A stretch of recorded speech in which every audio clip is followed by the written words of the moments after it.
The stars were dying, not in the violent, roaring collapse that mortal minds imagined, but with the slow, mournful dimming of an empire that had once stretched across 1,000 worlds.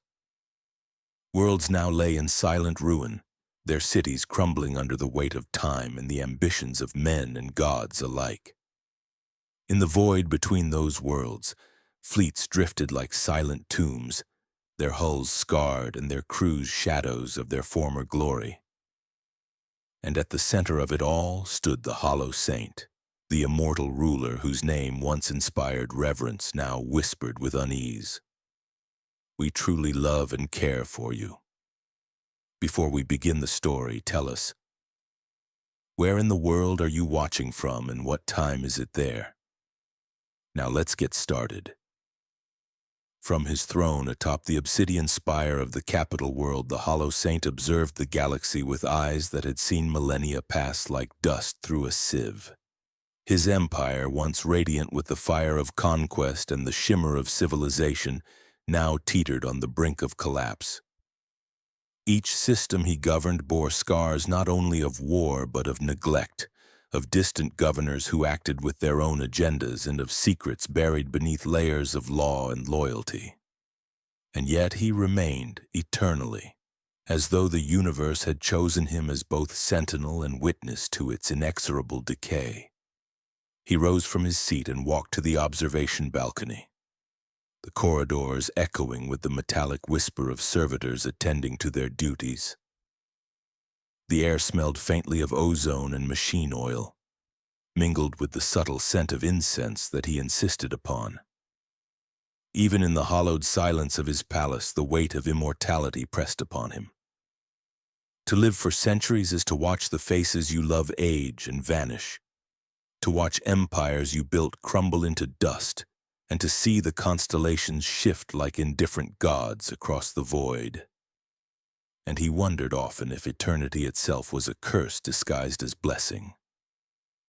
Below, the city sprawled like a living lattice of steel and crystal. Towers scraped the skies, but many were pocked and battered from centuries of conflict. Starports that once thrummed with commerce and diplomacy now hummed with the mechanical rhythm of military operations. His empire's greatest fleet prepared to depart for the frontier systems where rebellion had taken root. The Hollow Saint had commanded wars that reshaped stars themselves, but tonight he felt a war brewing within his own mind far fiercer than any he had waged against mortals or aliens. Loyalty, that fragile currency of rulers and gods alike, had become uncertain. He knew betrayal simmered beneath the smiles of his council, waiting for the opportune moment to strike. In the council chamber, projections of distant systems shimmered in the dim light.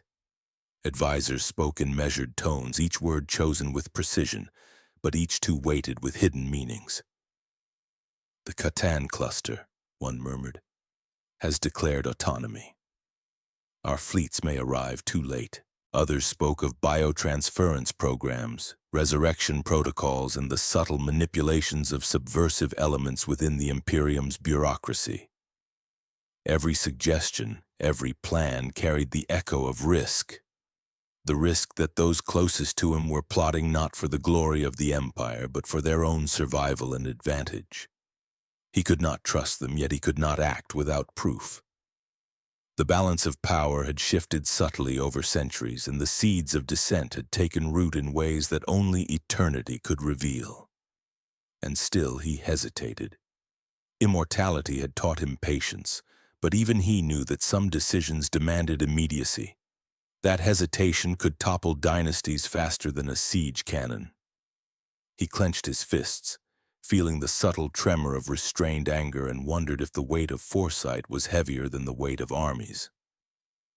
In the quiet of his chambers, he recalled the first rebellion he had crushed long before the rise of the Hollow Saints as legend. A distant system promising loyalty but hiding treachery in its soil. He had offered mercy, and they had spat upon it. He had responded with fire and ice, and though victory was absolute, the taste of it had always been bitter. That bitterness lingered still, a reminder that the consequences of power were never simple, and that betrayal was rarely a single act. It was a chain of intentions, a ripple across the eternity he endured. He remembered her, the one companion who had walked alongside him when the stars were young and full of promise. Her name was a whisper now, erased from official histories, yet in his mind she remained. A mirror of loyalty and love that had been severed too early by the inexorable tides of war and ambition. Immortality had not preserved her. It had only amplified the pain of loss. And in that pain he felt the first stirrings of doubt. Could an empire built on eternity survive when its ruler could neither die nor truly forgive? Outside, the dying sun bathed the capital in a cold metallic light, reflecting across the city's shattered spires and the silent void beyond. His thoughts turned to the fleets leaving for rebellion-racked systems, to the countless worlds that would suffer for the miscalculations of their rulers, to the generations of soldiers whose names would be forgotten while his own would remain etched into the bones of the galaxy. What was the cost of eternity, he wondered, if the weight of witness alone brought no solace? If the love and loyalty of those around him could not protect the empire? Could any victory matter at all? The Hollow Saint's hand rested upon the hilt of his ceremonial blade, a weapon forged in the crucible of both war and legend. It was not merely steel, but memory and authority and the silent promise of consequence. He did not wield it today to strike. He wielded it to remind himself of the path he had chosen, the responsibilities that no mortal could bear without fracturing. The galaxy would not wait for contemplation, yet contemplation was all that remained. He breathed deeply, inhaling the chill of the void carried through the observation port, and allowed himself a brief moment of clarity. To rule was to endure was to suffer, and to suffer was perhaps the only truth in all of existence. And so, as the fleets began their departure and the city of steel whispered with mechanical life, the Hollow Saint turned back from the balcony. His shadow stretched across the floor like a silent omen. The galaxy would call for his judgment, and he would answer. But the cost, as always, was yet unseen. In the dying light of a sun that mirrored the Empire's fragile state, he took the first step toward a path that would demand not only his strength, but the ultimate reckoning of his soul. Betrayal, war, love, loss, all lay ahead, and the Hollow Saint would face them as he had faced millennia, alone, eternal, and burdened with the knowledge that no victory could erase the echo of choice. The stage was set, the Empire trembled, and in the heart of eternity a man who would not die prepared for a journey that might destroy all he had ever held sacred. The Empire was awake, but not in triumph. It stirred with unease, as though the very planets themselves sensed the fractures forming in the bones of their ruler's dominion. Beyond the spires of the capital world, the hollow corridors of bureaucracy hummed with mechanical diligence, yet underneath that rhythm ran the undercurrent of whispered conspiracies.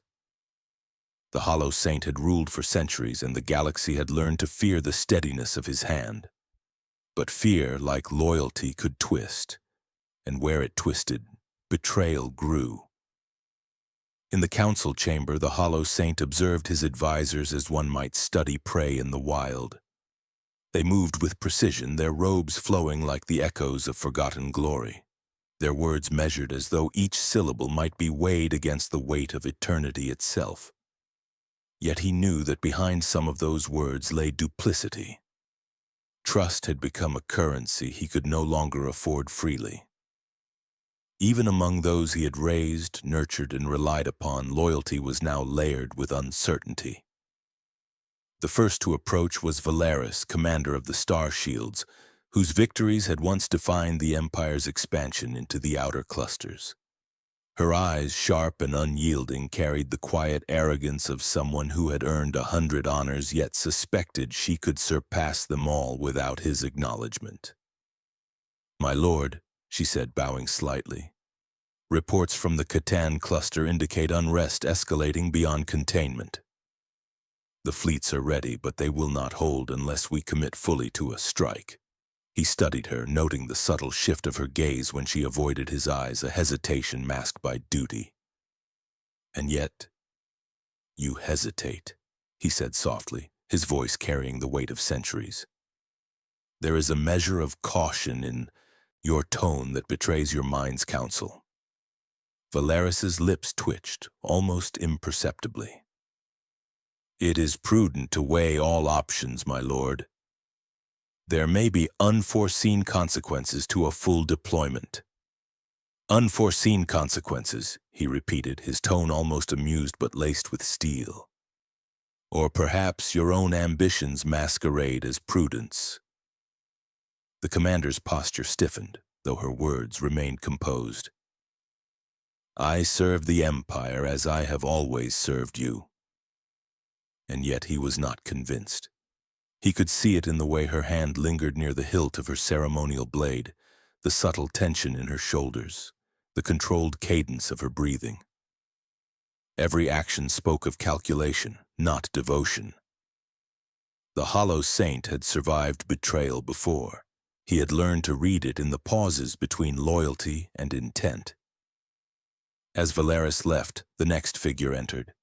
Archmagister Ralith, a man whose intellect had shaped more than one sector of the Empire. His robes shimmered with the faint light of woven energy threads, each representing a lifetime of study in the arts of warp manipulation and resurrection protocols. My lord, he began, the biotransference initiative shows promise. With additional resources, we could repurpose the Fallen of Catan to reinforce the fleet, minimizing loss. The Hollow Saint's eyes narrowed. Repurpose the dead to fight the living? His words were calm, but the subtle echo of disbelief resonated. And what of the consequences, Ralith? You understand that such measures carry more than tactical implications. The spirit of a world cannot be coerced without consequence, and the echoes of the betrayed can linger beyond death. The Archmagister inclined his head, showing deference while masking the calculation behind his eyes. All action carries cost, Hollow Saint. We weigh it as we must. The Empire cannot falter because of hesitation. He considered the two of them, the warrior and the scholar, each so devoted to their vision that it threatened to undermine his own. The Empire's strength had always been its unity, yet unity demanded trust, and trust had begun to crumble like the ruins of Catan itself. He felt the stirrings of the same doubt he had carried for centuries. Could loyalty endure when ambition whispered in the corridors of eternity? He turned to the window, gazing upon the city below, and allowed himself a rare moment of reflection. Centuries ago, he had believed that immortality would allow him to shape a perfect empire, to see civilizations rise and fall under his steady hand, and to preserve peace through inevitability. Yet what he now saw was different, a web of fragile alliances and self-interest, stretched thin across the galaxy. Even those he considered closest were players in a game whose rules he could no longer dictate. The hour passed slowly, marked by the distant hum of void engines and the occasional clatter of maintenance servitors. The Hollow Saint's mind returned to memories long buried, to comrades who had died beside him in the fires of conquest, and to one who had vanished into the silence of a forgotten star. The ache of those absences lingered, sharper than any blade. They had trusted him, yet the universe had been indifferent to their loyalty, indifferent to his survival, and indifferent to the Empire itself. A soft alarm chimed, interrupting his thoughts. The monitors displayed a sudden flare in the Catan cluster, a signal that fleets under his command had encountered resistance more severe than expected. The rebellion was not merely political. It had teeth, cunning, and unexpected. He watched the reports with a mind attuned to strategy, but beneath the surface, a more troubling realization took root. Even as he confronted external threats, He was beset by internal treachery. How many of his advisors would bend their loyalty to suit their advantage if given the chance? How many would see the Empire's fracture as an opportunity to carve their own legacy? He clenched his fists, feeling the cold press of eternity against his palms. Immortality had taught him patience, but patience was only a shield against the inevitability of betrayal, not a cure. The Hollow Saint understood the irony of his existence. He had lived through the deaths of countless empires, yet this quiet erosion of trust was a battle far more insidious, far more dangerous than any star-forged weapon. The council would convene again at dawn, but for now, he retreated to the solitude of his chambers. He needed time to reflect, to sense the subtle currents of loyalty and ambition swirling around him. The galaxy demanded action, yet action without understanding would invite catastrophe. And so he remained, a sentinel in the quiet, pondering the path forward. He could not act blindly. He could not betray himself even as betrayal encircled him. In the cold light of the dying sun, he understood that the coming days would define the Empire and his place within it.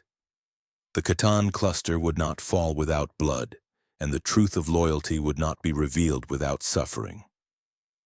But the Hollow Saint was eternal, and eternity demanded endurance no matter how heavy the cost. And so, in the stillness of his palace, the wheels of strategy and suspicion began to turn. Alliances would be tested, ambitions would be laid bare.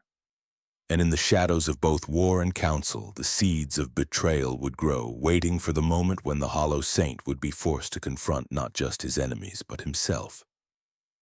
The Catan cluster had fallen into unrest more quickly than anticipated, but the Hollow Saint's concern was not merely the rebellion. It was the shadows it revealed within his own court. In the war room, light from the dying sun bled across strategic maps, illuminating the fractures between loyalty and ambition. Each sector, each fleet, each governor was a potential agent of his empire, or a potential traitor, waiting to act.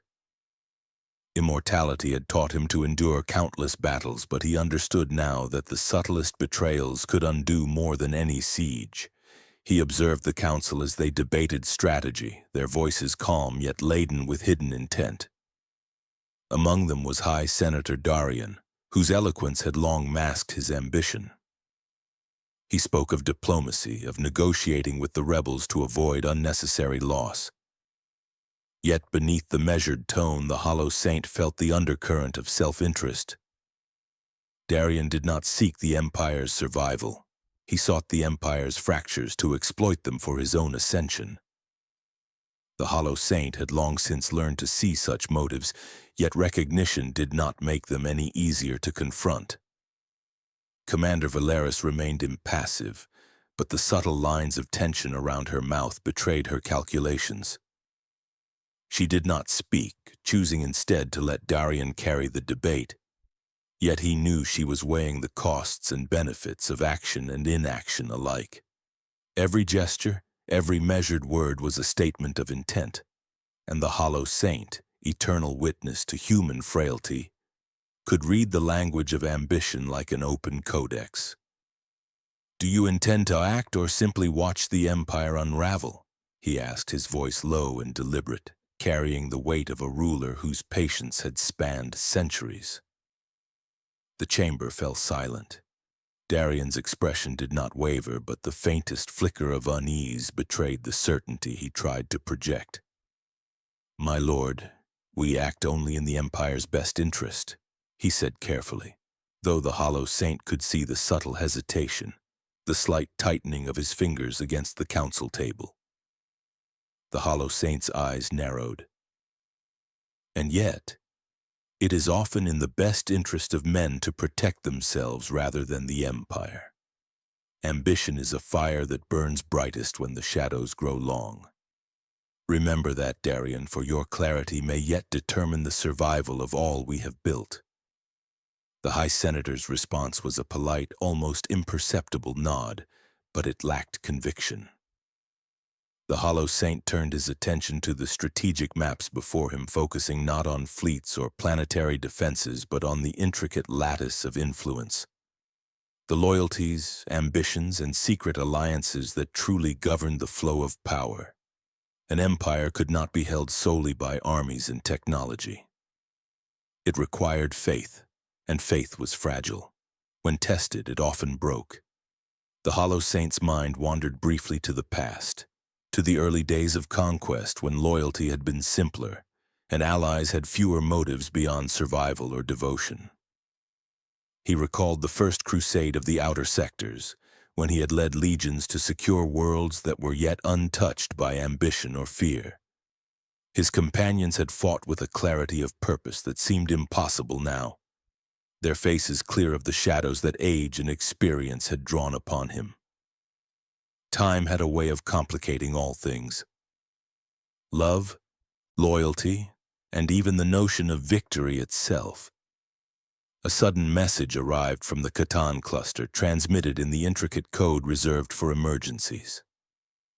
The report was troubling. Not only had rebel forces fortified their positions, but internal sabotage had delayed reinforcements. Ships had disappeared en route, their manifests altered and communications disrupted. Someone had interfered, and not from the enemy side. The Hollow Saint's hand rested on the hilt of his ceremonial blade, the weight of both steel and memory grounding him in the moment. Betrayal was rarely overt. It was subtle, deliberate, and often undetectable until the damage was done.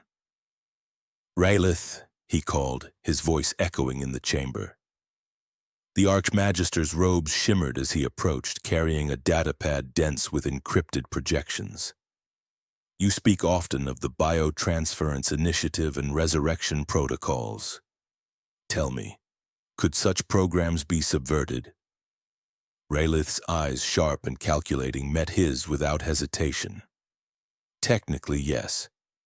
If someone with knowledge and access desired to manipulate the protocols, they could create distortions in deployment. But such manipulation would be evident eventually." "Eventually is insufficient," the Hollow Saint said. "We do not have the luxury of eventuality. The Empire cannot survive long enough for delayed discovery. Someone has acted, and we must determine who before the Catan cluster falls completely into rebellion. Failure is not an option. Not for me, not for them, not for this Empire." The Archmagister inclined his head. "I will begin analysis immediately, my lord. The anomalies suggest intentional tampering, but attribution will require time. The Hollow Saint's eternal companion and silent adversary. How many centuries had he spent waiting for events to unfold, for human weakness to reveal itself, only to discover that even patience had its limits? He understood now that the Empire's survival depended not only on fleets and weapons, but on his ability to navigate the fragile lattice of human desire. And human desire in its infinite variety was rarely aligned with duty or honor. As the council debated next steps, the Hollow Saint's thoughts drifted inward to memories of companionship and trust lost. There had been a mentor, a figure who had once guided him through the earliest conquests of his rule, whose wisdom had shaped him. Yet even that loyalty had faltered, eroded by ambition, fear, and the inevitable passage of time. The lesson was etched into his mind. All who walk the path of eternity must confront not only the external enemies of their empire, but the treacheries that grow from within. Night fell across the capital world, though the concept of night held little meaning in a palace lit by eternal starlight and the hum of machinery. The Hollow Saint retreated to his private chambers, his thoughts heavy with strategy and suspicion. He considered the loyalty of Valeris, the ambition of Darien, the calculations of Ralith, and the countless others who moved like shadows around him. In a single moment, a single misstep could ignite rebellion across the Empire, undo centuries of rule, and cast the Hollow Saint into the solitude he had always feared. Not of body, but of trust.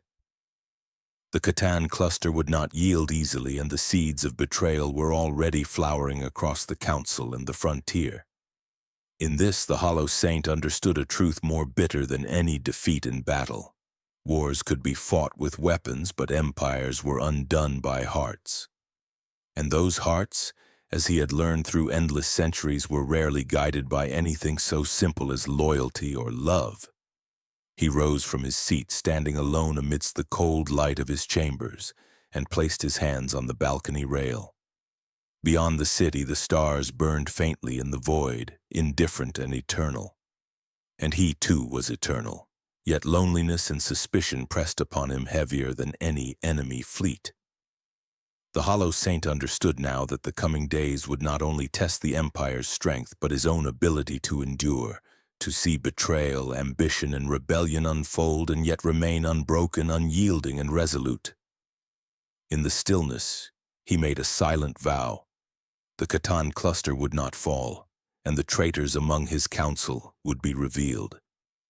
Yet even as the vow formed, he knew that every action, every decision carried a cost that would echo through eternity. He would survive. The Empire might survive. But innocence, trust, and perhaps even love had long since become casualties of immortality. And so the Hollow Saint waited, eternal and watchful, as the galaxy whispered its secrets, and the seeds of rebellion began to bloom.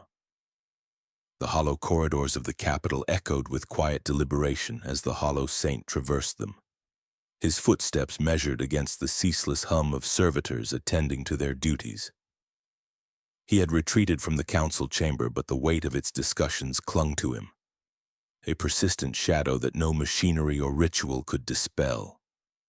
The Catan cluster simmered with rebellion, and yet it was not the flames of war that disturbed him most.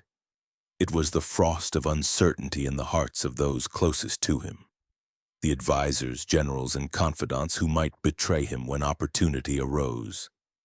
He entered the private garden, a rare sanctuary of organic life maintained in defiance of the sterile metal around it. Trees stretched their branches beneath artificial sunlight, their leaves whispering with a life untouched by war. The Hollow Saint paused, allowing himself a moment to breathe in the fragile scent of blossoms, their color vivid against the monotony of the capital. Centuries had taught him the value of reflection, yet even here, amidst the cultivated serenity, the unrest of his empire pressed upon him. A shadow moved among the plants, and he knew before turning who it was. Kailara, his most trusted emissary, approached with silent grace. She had been with him for decades, a figure who understood the subtleties of loyalty in a court where every smile might hide a dagger. Yet even her presence carried caution. She was not blind to ambition, nor immune to the complex interplay of power and survival. "My lord," she said softly, bowing slightly. "The fleet's report delayed reinforcements. Sabotage, perhaps, or miscalculation. Either way, the Catan cluster becomes more volatile with every passing hour." The Hollow Saint's gaze lingered on her, studying the subtle shifts in her posture, the faint tension in her hands. "And you believe the council is complicit?" he asked, his voice calm but layered with expectation. Kailara hesitated, as though measuring the words she might speak. "I do not know, my lord. But one cannot discount the possibility. Darian's counsel leans toward diplomacy, yet his words hint at self-interest. Valeris prepares fleets with precision, yet her caution may mask personal calculation. And Ralith, well, even he can manipulate protocols beyond our understanding." He nodded, absorbing her words. Trust was a rare commodity, rarer than loyalty itself, rarer even than life. Immortality had taught him to endure, to observe, to weigh every word, every gesture, every shadow. And yet, even he felt the ache of doubt gnawing at the edges of certainty. "Kailara," he said finally, "we have both walked the path of centuries. You understand that the strength of the Empire lies not in fleets, not in protocols, but in the fragile lattice of loyalty. And yet loyalty is easily broken, easily bent to desire or fear.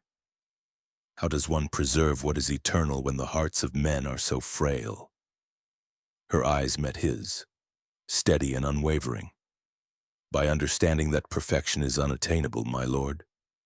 By accepting that every choice carries cost and that even your enemies may act from conviction rather than malice. The hollow saint has endured longer than any other. Patience is your advantage. He allowed a small, almost imperceptible sigh.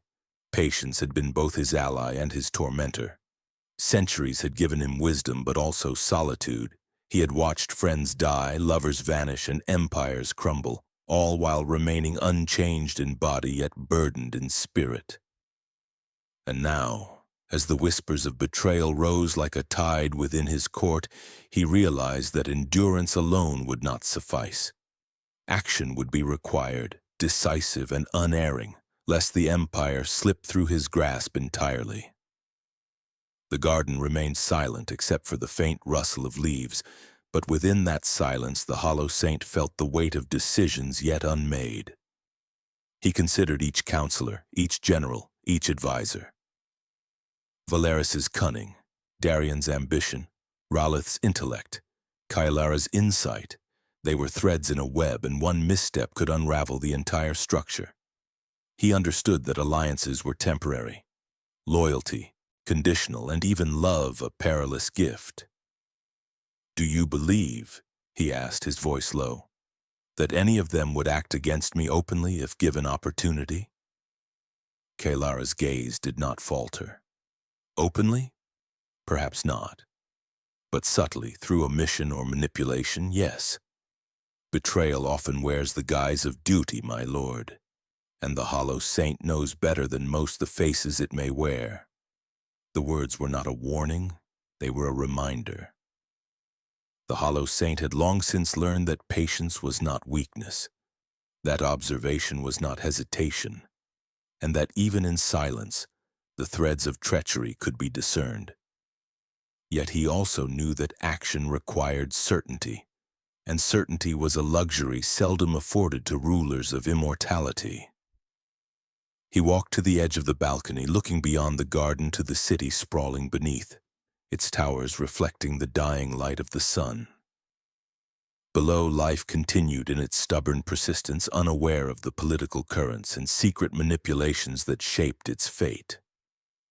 The hollow saint had commanded entire worlds, yet the true power lay not in the armies that answered his call, but in understanding those who moved unseen, who whispered in corridors, and who acted in ways that might betray or protect him depending on the hour.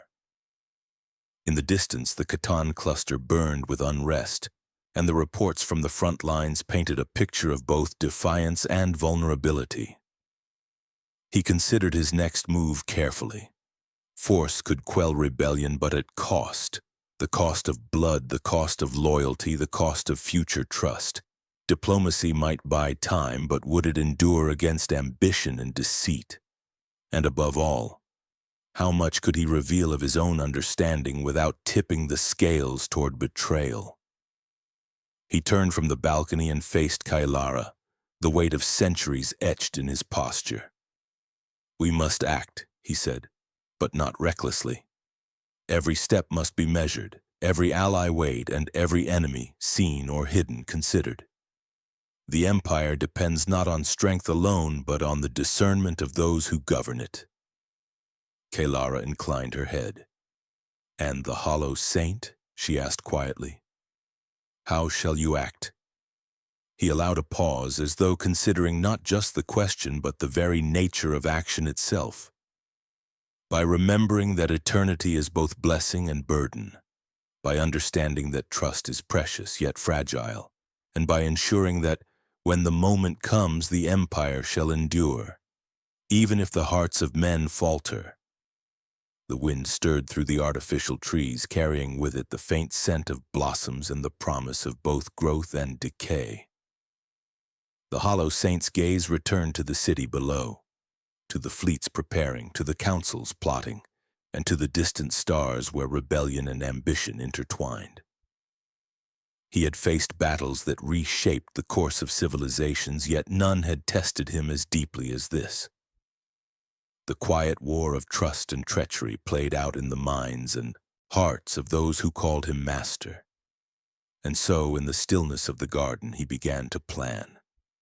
The Catan cluster would not fall easily, and betrayal was never far. But the Hollow Saint was eternal, and eternity demanded vigilance, discernment, and the courage to act where others faltered.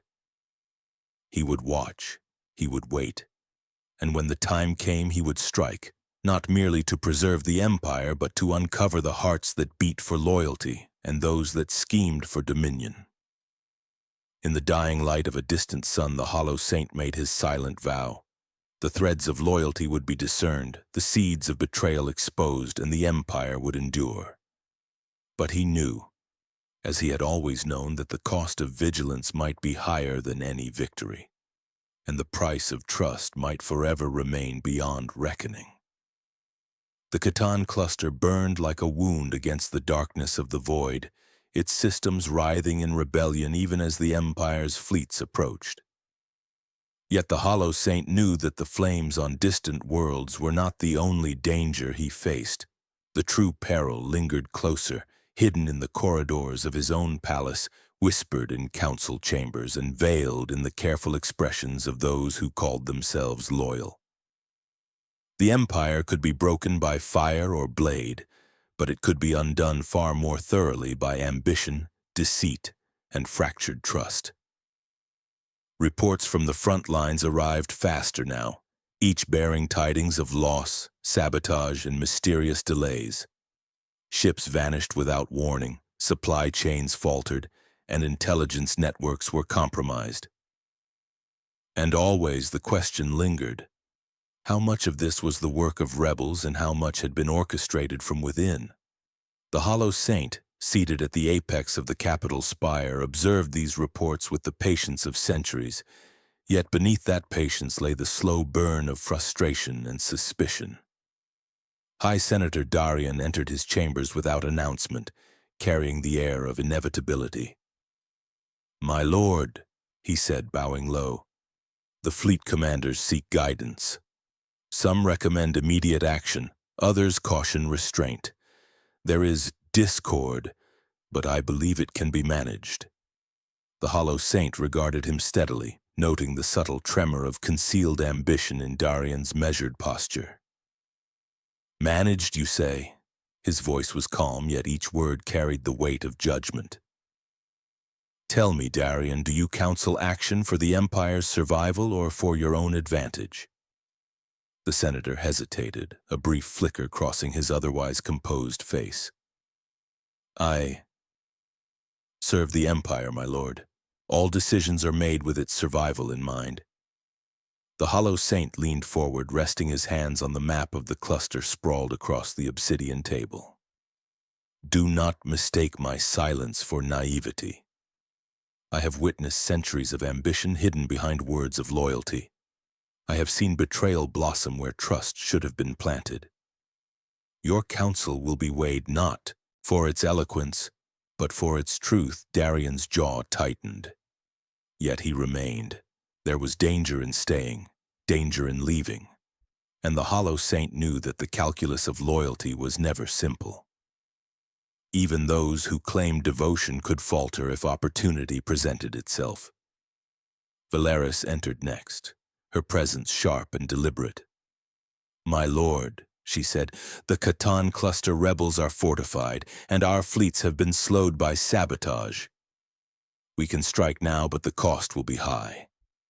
Do we risk decisive engagement or attempt to undermine their defenses covertly?"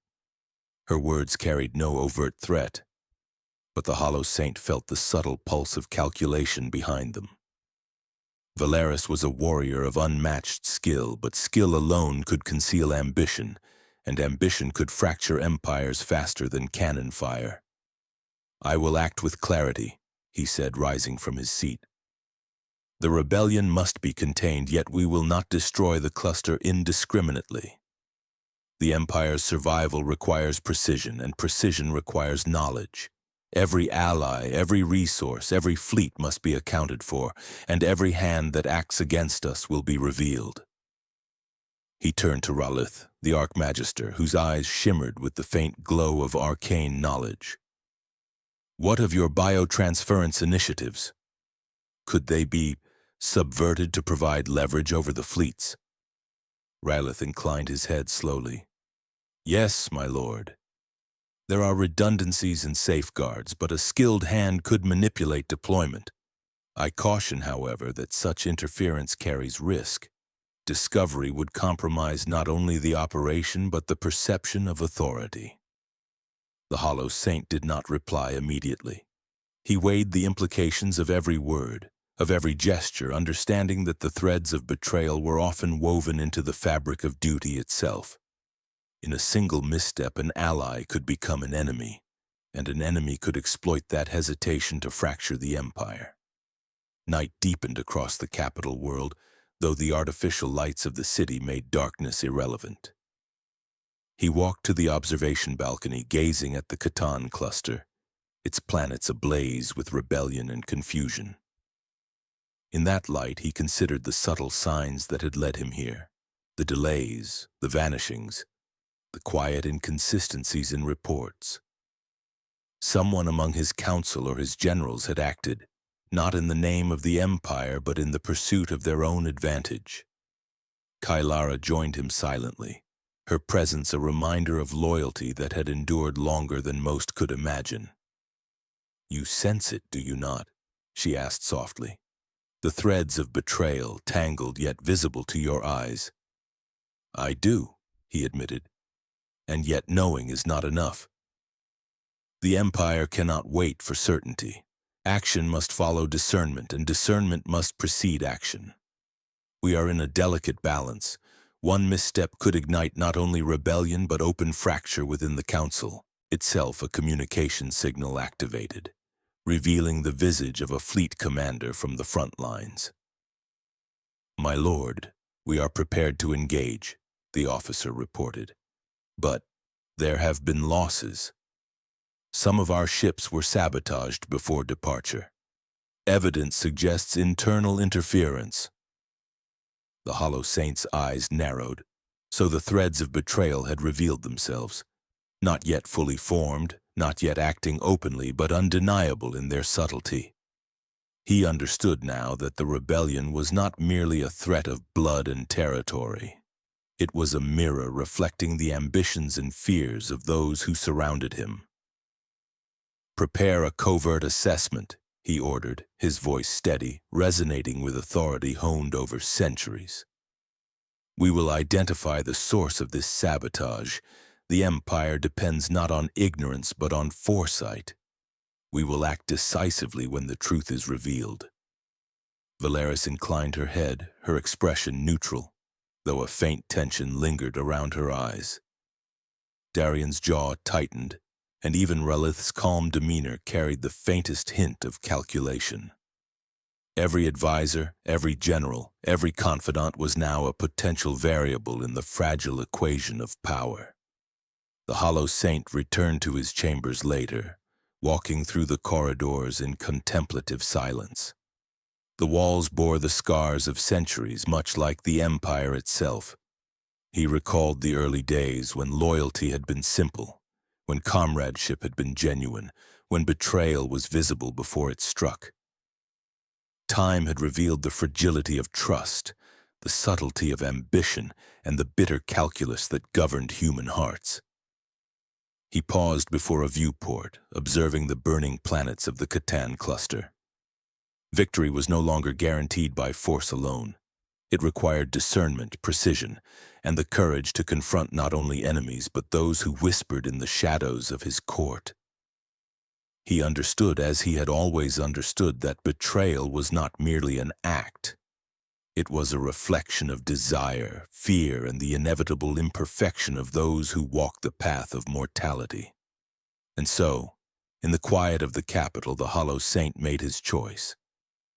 The Catan cluster would not fall without scrutiny. The threads of loyalty and ambition would be unraveled, their patterns revealed, and the Empire preserved. But he knew in the core of his being that the cost would be higher than any victory, and that betrayal, once identified, could not be undone without consequences that would echo through eternity. As the night deepened and the city hummed with mechanical diligence, the Hollow Saint contemplated the coming days. Fleets would move, councils would plot, and hearts would be tested. He would endure as he always had, and the Empire would survive. But the seeds of suspicion and ambition had been sown, and no amount of vigilance could erase the knowledge that even the closest of allies might one day betray him. The hollow corridors whispered with possibility, the stars beyond shimmered with indifference, and the Hollow Saint stood eternal, resolute, and burdened with the certainty that every choice carried cost, every loyalty a potential fracture, and every victory the shadow of inevitable loss. The capital slept, or at least gave the illusion of slumber, while beneath its spires and steel veins, the pulse of ambition and suspicion thrummed relentlessly. The Hollow Saint walked through the silent corridors of his palace, each step echoing like a warning to shadows that had long since learned to hide. Even immortality had not granted him peace. The weight of centuries pressed upon him like a tide of unseen judgment. He understood now that the Catan cluster's rebellion was only a mirror for the fractures festering within his court, a reflection of human desire and fear, and that the enemy beyond the stars could not compare to the threat of betrayal among those who swore loyalty. Kaelara awaited him in the inner gallery, her eyes reflecting the faint glow of distant stars. "My lord," she said softly, "the council moves toward resolution, yet the threads of uncertainty tighten. You must act soon, or hesitation will become complicity." He regarded her silently, letting the weight of her words settle. Complicity, a word both simple and profound, implying not action but failure to prevent. In centuries past, failure had come swiftly, usually at the edge of a blade.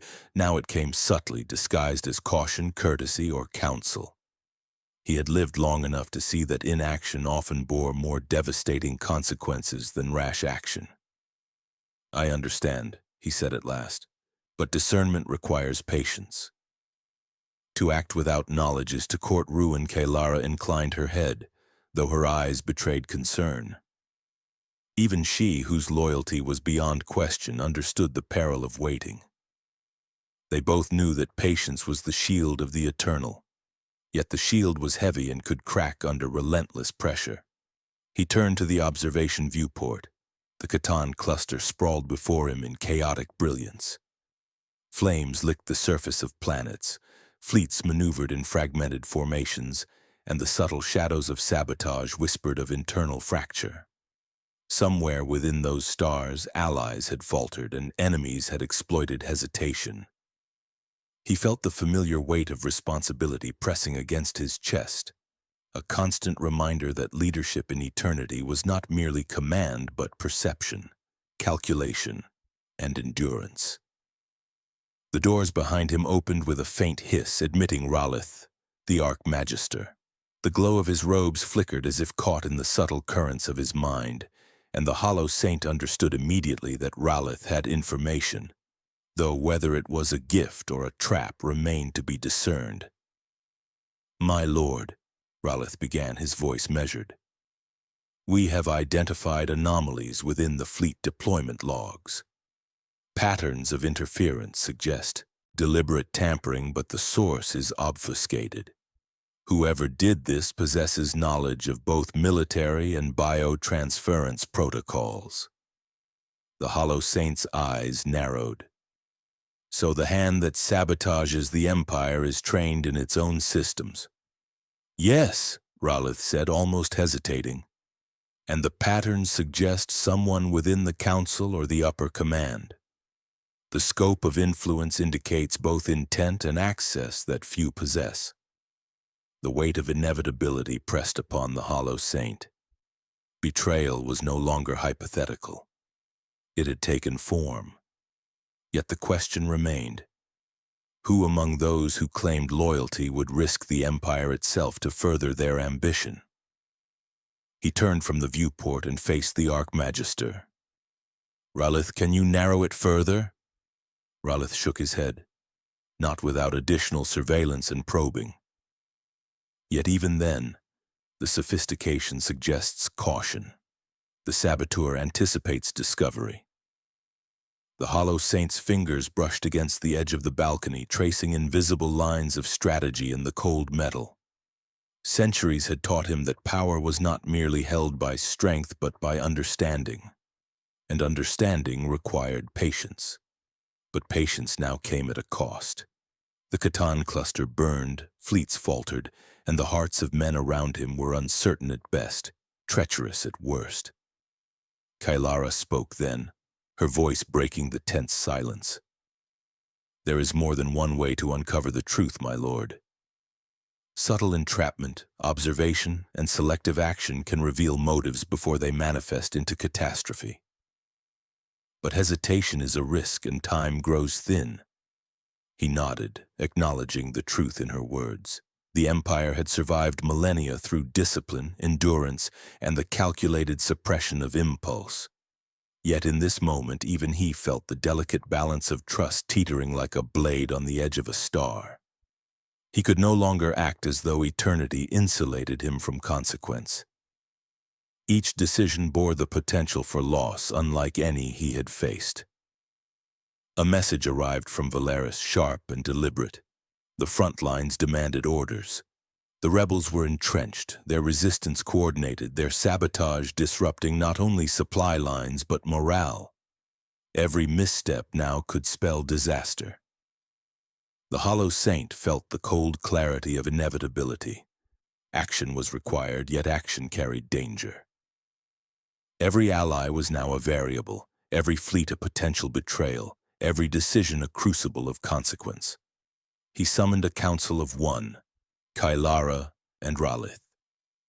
"We must act with precision," he said, his voice steady but infused with the gravity of centuries. "The Catan cluster cannot fall, yet the saboteur must be revealed. We will initiate controlled maneuvers, test loyalties, and expose the fracture within our own ranks. Only then will the Empire move as one, or at least as unified as the Hollow Saint requires." Kailara's eyes met his with unwavering trust, while Ralith's calculated gaze reflected both compliance and the subtle tension of potential miscalculation. Together they represented the duality of the Empire, loyalty and ambition entwined, insight and suspicion intertwined. And the Hollow Saint understood, as he had always understood, that in a world of immortals and mortals, clarity was as precious as power, and betrayal as inevitable as time itself. Night deepened across the capital, yet within the Hollow Saint's chambers plans were already forming. The Catan cluster's rebellion would be met with decisive but measured force, and the saboteur, whoever they were, would be unmasked. Yet he felt the familiar ache of centuries pressing against his soul. The knowledge that even in victory cost would be paid in trust, innocence, and perhaps the hearts of those he had long held dear. He turned once more to the viewport, observing the flames of the Catan cluster, and allowed himself a rare thought of reflection. Immortality had promised wisdom, endurance, and perspective, yet it also demanded solitude, suspicion, and the burden of unending vigilance. Betrayal was the shadow that walked beside him always, and the Empire, magnificent as it was a mirror reflecting both brilliance and corruption. The Hollow Saint exhaled slowly, a quiet acknowledgement of the long path ahead. Action would come, decisions would be made, and truths revealed.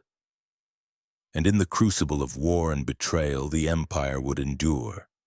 Not because men were perfect, but because the Hollow Saint had learned to navigate the fragile lattice of loyalty, ambition, and the inexorable cost of eternity. And so, as the city beneath him slept in mechanical rhythm and the stars beyond burned indifferent and eternal, the Hollow Saint prepared to confront both the rebellion without and the fracture within. Every choice, every observation, every subtle test would bring him closer to understanding the hearts that beat for loyalty and the hands that schemed for dominion. In the stillness of the night, he vowed that neither would remain hidden for long. The Catan cluster flared with the chaos of rebellion, fleets clashing in orbit while planetary defenses flared like dying suns. The Hollow Saint observed from the capital's command spire, the light of distant explosions reflecting in his eyes, a mirror of both pride and apprehension.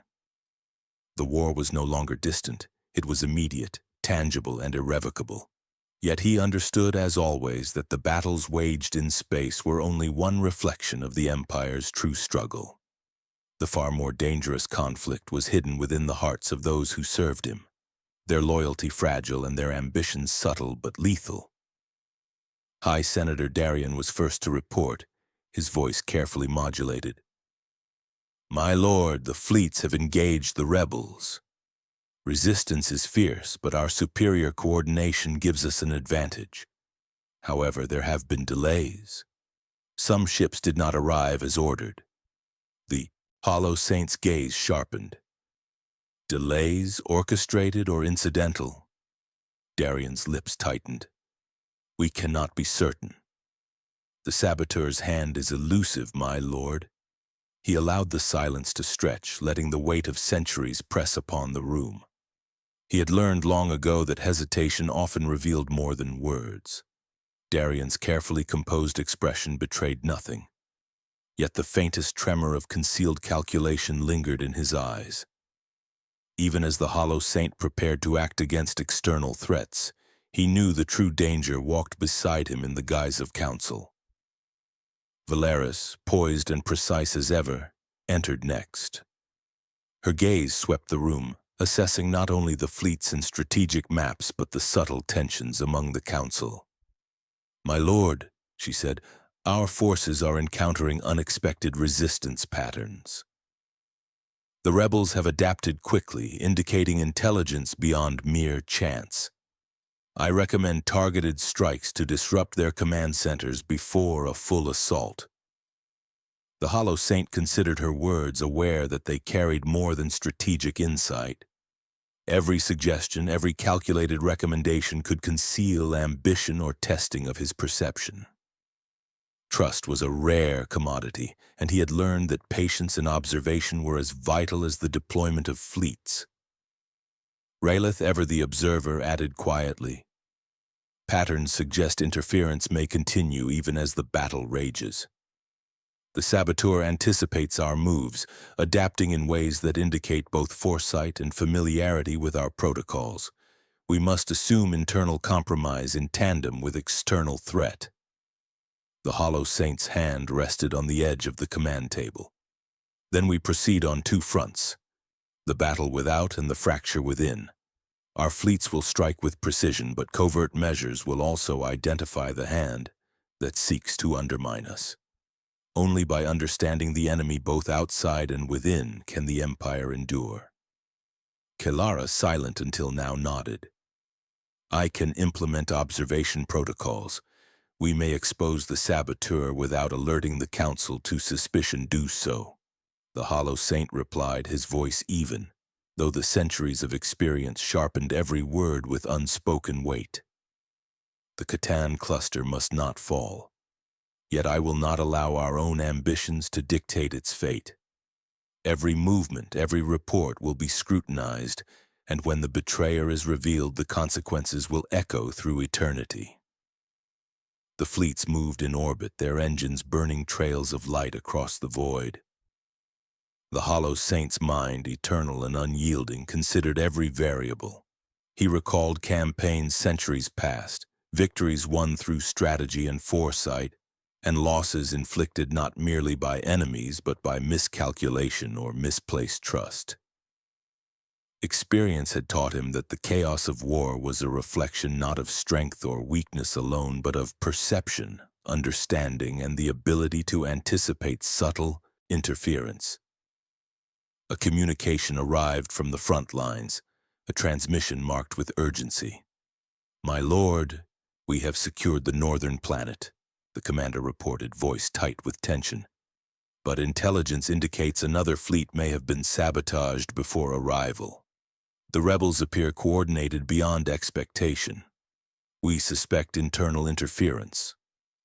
The Hollow Saint's gaze sharpened, his expression betraying nothing. So the saboteur had moved decisively, striking not only at the fleets but at morale and perception. It was no longer a question of loyalty. It was a question of survival.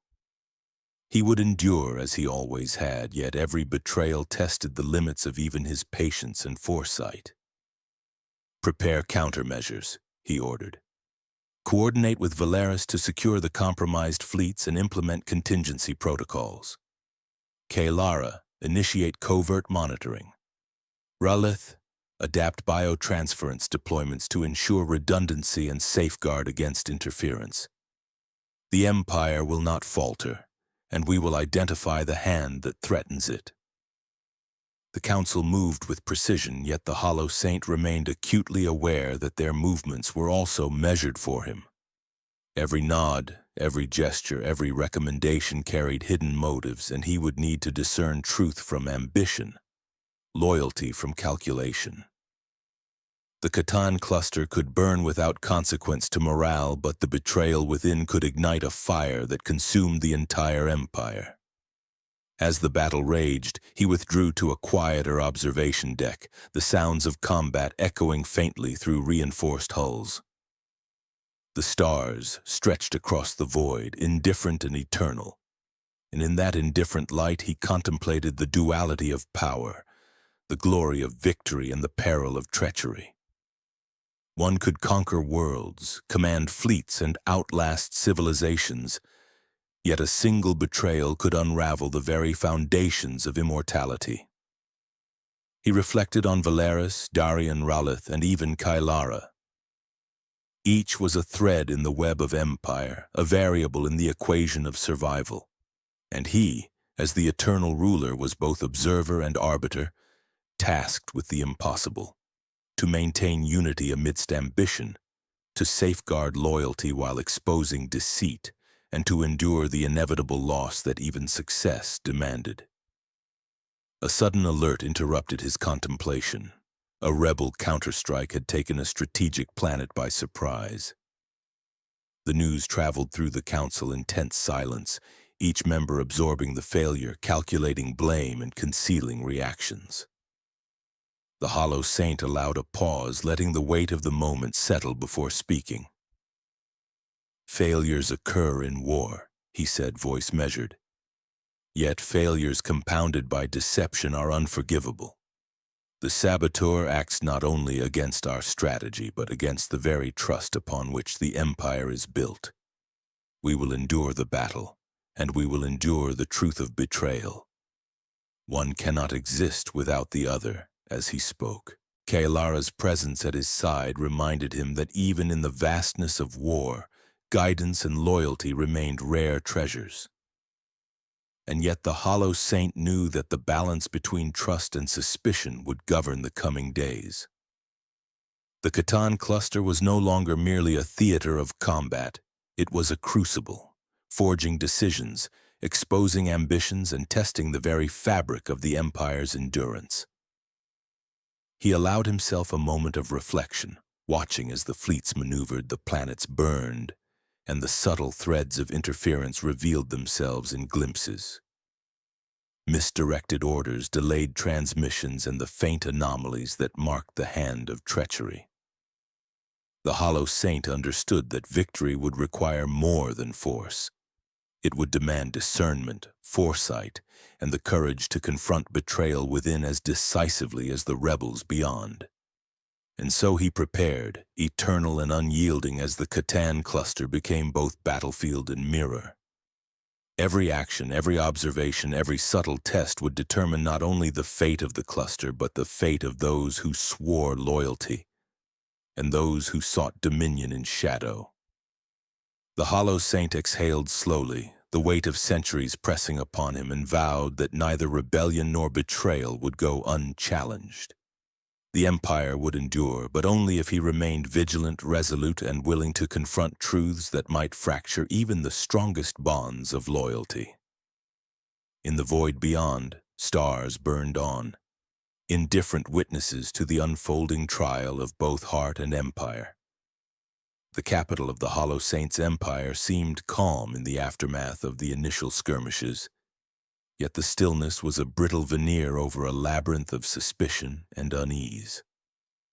The battle for the Catan cluster had been violent, precise, and brutal, but it was nothing compared to the war he now waged within the corridors of his own power.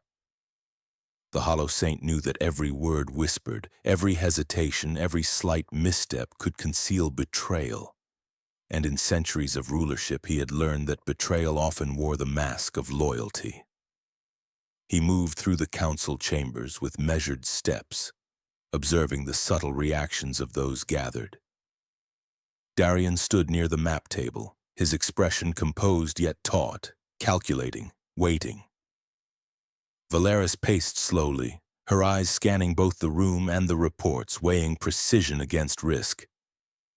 Ralith lingered at the shadows of the room, a silent observer, his mind unreadable as always.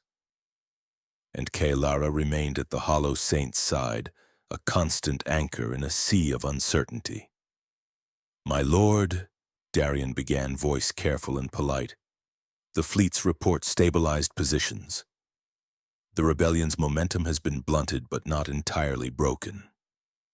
Further engagement may risk attrition beyond acceptable levels."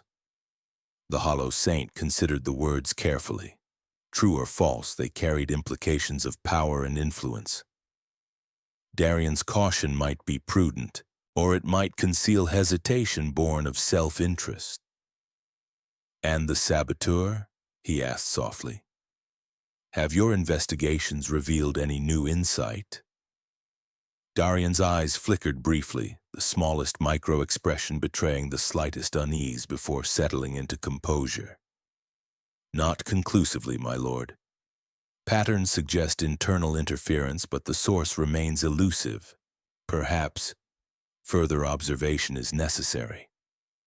The Hollow Saint's gaze swept the chamber. Observation. A simple word, yet in this context, a tool and a threat. Everyone in this room could be the threat, and all could mask ambition beneath the guise of counsel. The irony was not lost on him. Centuries of vigilance, yet trust, remained a commodity more precious than any fleet or fortress. Valeris spoke then, her voice precise, cutting through the tension. "My lord, our victory in the outer systems provides opportunity. We can now isolate the remaining rebels, but only if our internal structure remains intact. Any fracture, any sabotage will unravel the advantage we have fought to gain." The Hollow Saint nodded. Her words were true, yet they carried a subtle undertone, as if testing both his perception and patience. Every statement in this room was layered, every movement a potential signal, and he, the eternal ruler, weighed each with the experience of centuries, aware that time alone could reveal both loyalty and deception. Kaelara's voice broke the fragile silence. "We should initiate the controlled assessments, my lord. The saboteur must be exposed and our remaining fleet secured. Delay only compounds risk."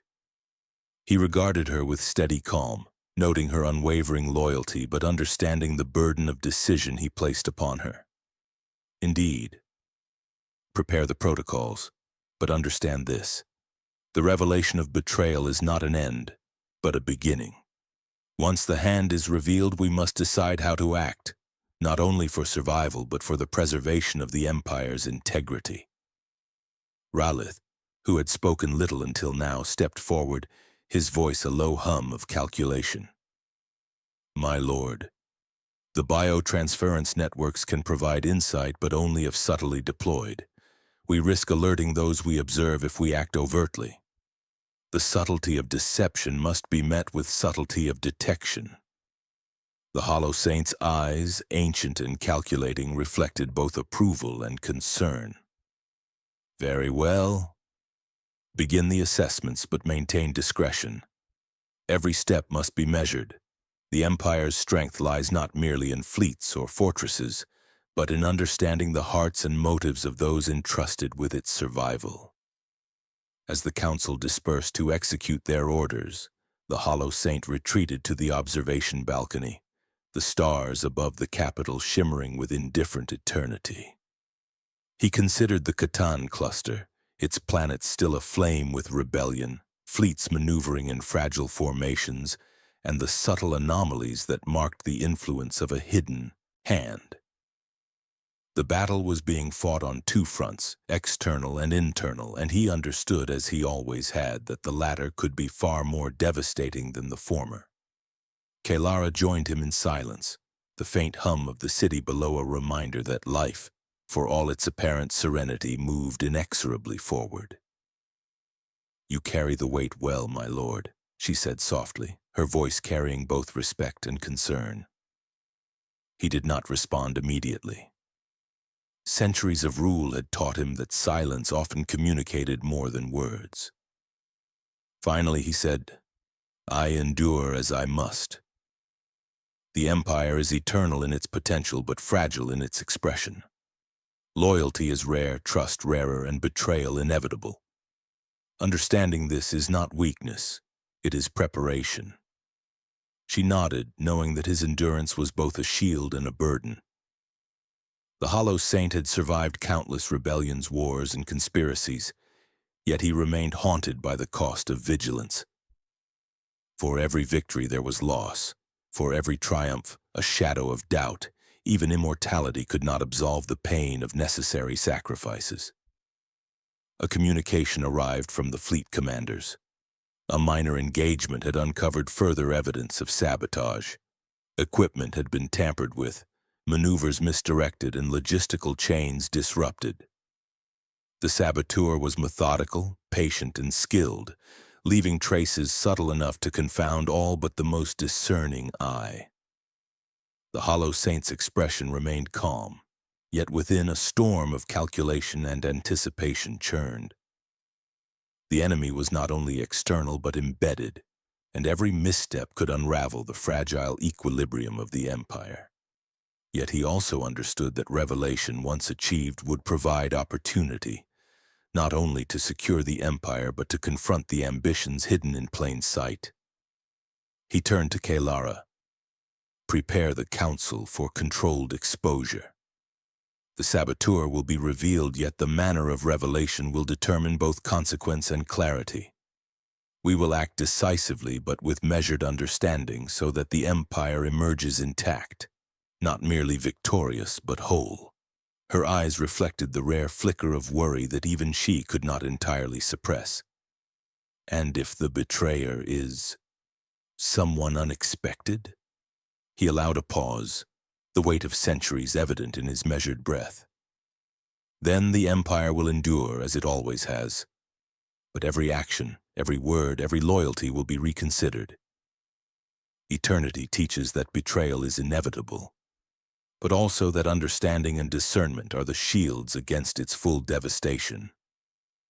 The night deepened, the stars above indifferent and eternal. Below, the city pulsed with mechanical life, fleets maneuvered with precision, and subtle shadows of ambition moved unseen. The Hollow Saint stood as he always had, watchful, calculating, and prepared to confront both rebellion and betrayal, understanding that the true test of an empire was not the wars it fought, but the hearts and minds of those who sustained it.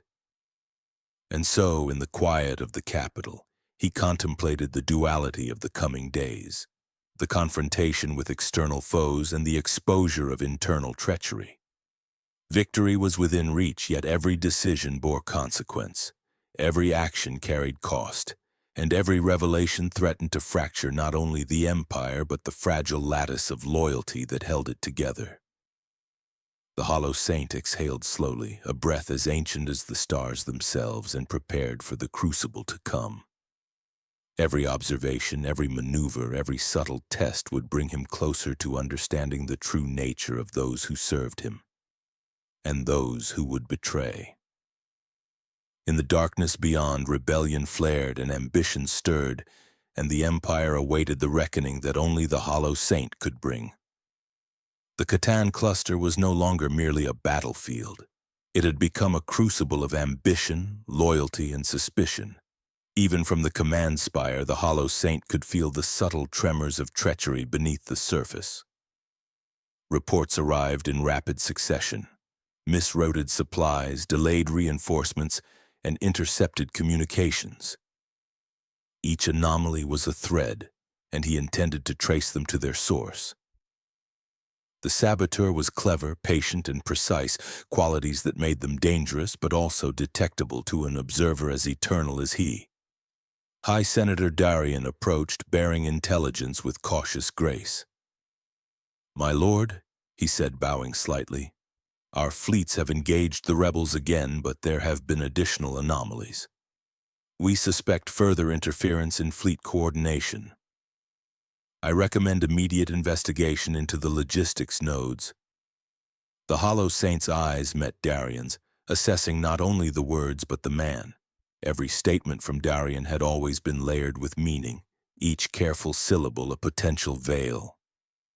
"Do you advise this out of strategy or concern for your own influence?"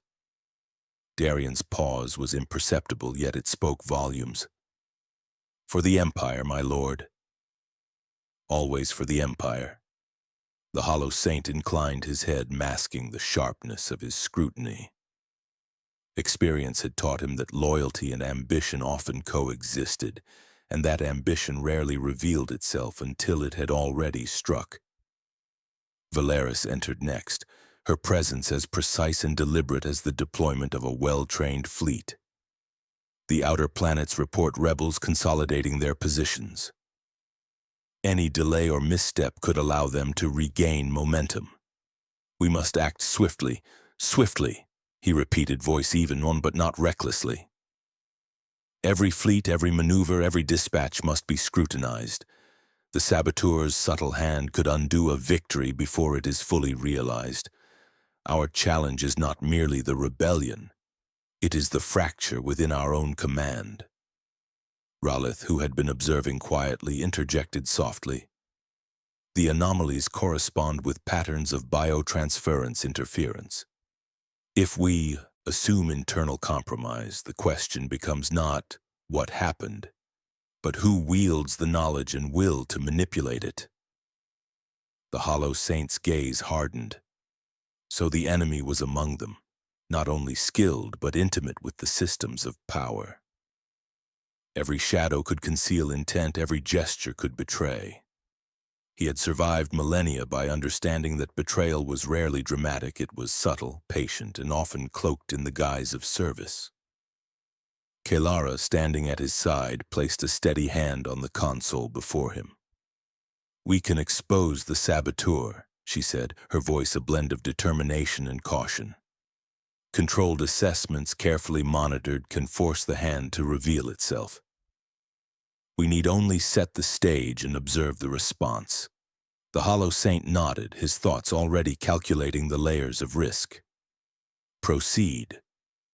Every variable must be accounted for.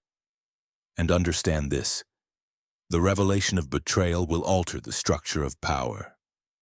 Those who have walked beside us for centuries may find themselves cast into shadows. Only truth, measured and decisive, will restore stability."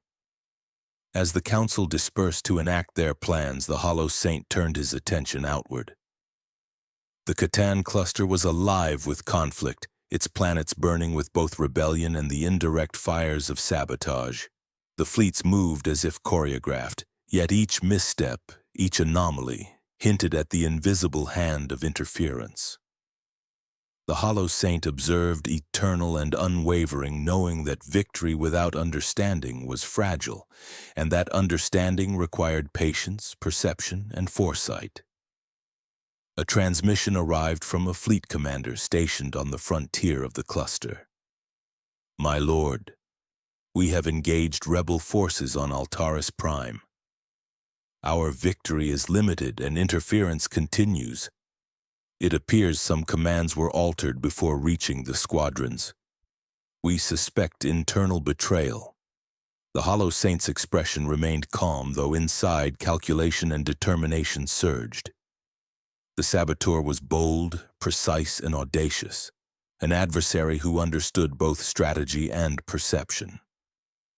Yet audacity could also be anticipated, and precision could be traced. He gestured for Kailara and Ralith to join him at the observation deck.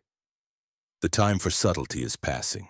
The hand that disrupts the Empire will reveal itself through miscalculation or confidence. We will watch, and when the moment comes, we will act decisively. Kailara's eyes reflected both loyalty and concern. And if the hand is one we least expect? Then, he replied, we will endure. The Empire is larger than any single ambition, but no ambition can escape the scrutiny of eternity. We act not out of vengeance, but necessity. Only by confronting betrayal can the structure of loyalty be preserved. Ralith added quietly. The manipulation of biotransference systems is subtle. Detection requires more than observation. It demands provocation. A carefully placed variable could force the saboteur to act, revealing both intent and identity. The Hollow Saint considered the suggestion. The controlled provocation was dangerous, yet it offered clarity, a chance to unmask the shadow without fracturing the Empire prematurely. Implement it, he said. Every probe, every anomaly, every subtle disturbance must be measured. We will allow the saboteur to reveal themselves willingly. The stars beyond the observation deck burned with indifferent brilliance, ancient and eternal, a silent witness to the unfolding trial. The Hollow Saint reflected on the cost of vigilance, the burden of discernment, and the inevitability of betrayal in a universe of ambition and impermanence. Even immortality did not grant immunity. Every action, every choice, every trust placed in another carried potential consequence. A sudden alert disrupted the silence. Further anomalies in fleet coordination, this time in a sector previously deemed secure. The saboteur had moved again, testing the boundaries of patience and observation.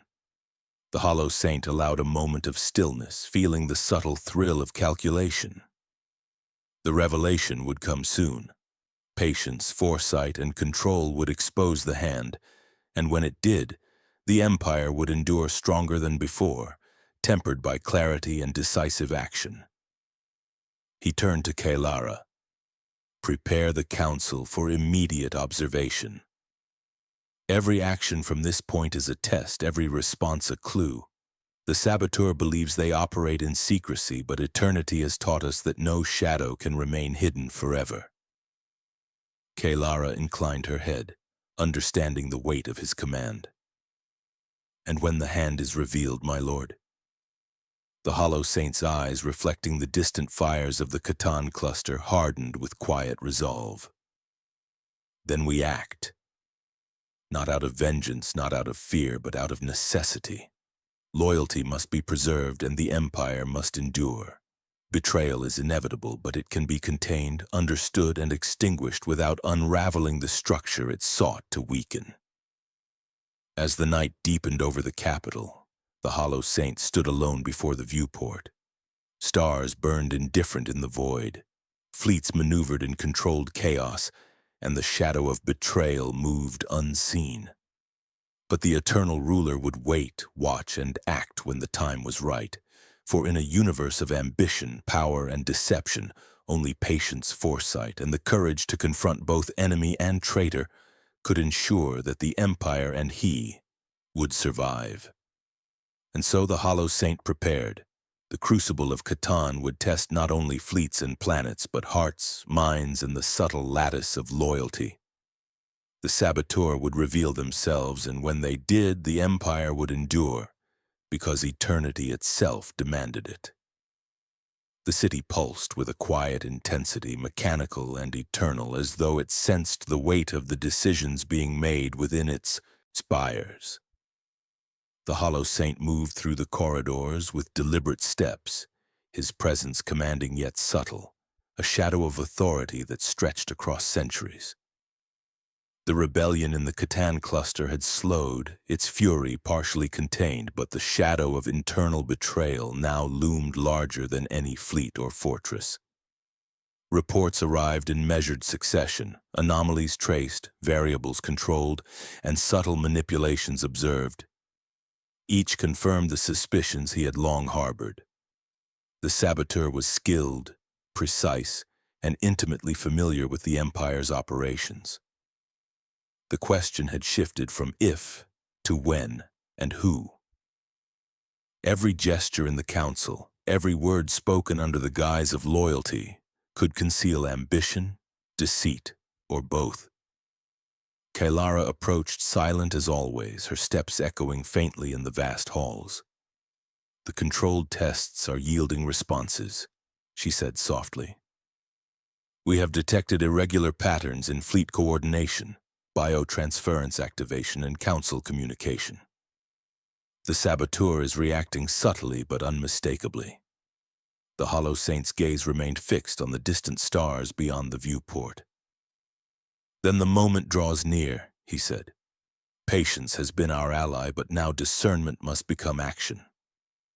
The hand that moves in shadow will be revealed, and the Empire will endure because the truth cannot remain hidden forever."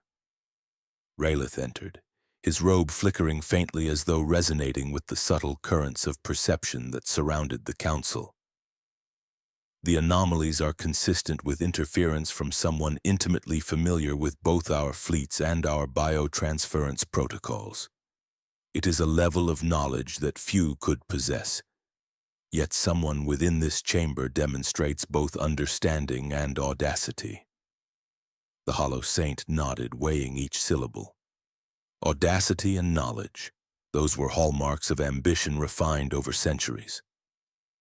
A hand skilled enough to manipulate the Empire from within was a hand that might not even perceive its own recklessness, blinded by the illusion of secrecy. Yet no shadow, no matter how subtle, could escape the scrutiny of one who had endured a millennium. Valeris approached next, her steps precise and measured, eyes reflecting both determination and cautious insight. "My lord," she said, "the outer systems have reported further disturbances. It appears the saboteur anticipates our moves, yet the controlled anomalies have caused subtle deviations. If we continue, the pattern will become clearer. The hand will reveal itself through reaction." The Hollow Saint allowed a pause, letting the significance of her words settle. Observation was only part of the battle. Provocation was now required. The saboteur could no longer act in ignorance, and the cracks in loyalty would widen under pressure. "Proceed," he said finally, voice steady and unyielding.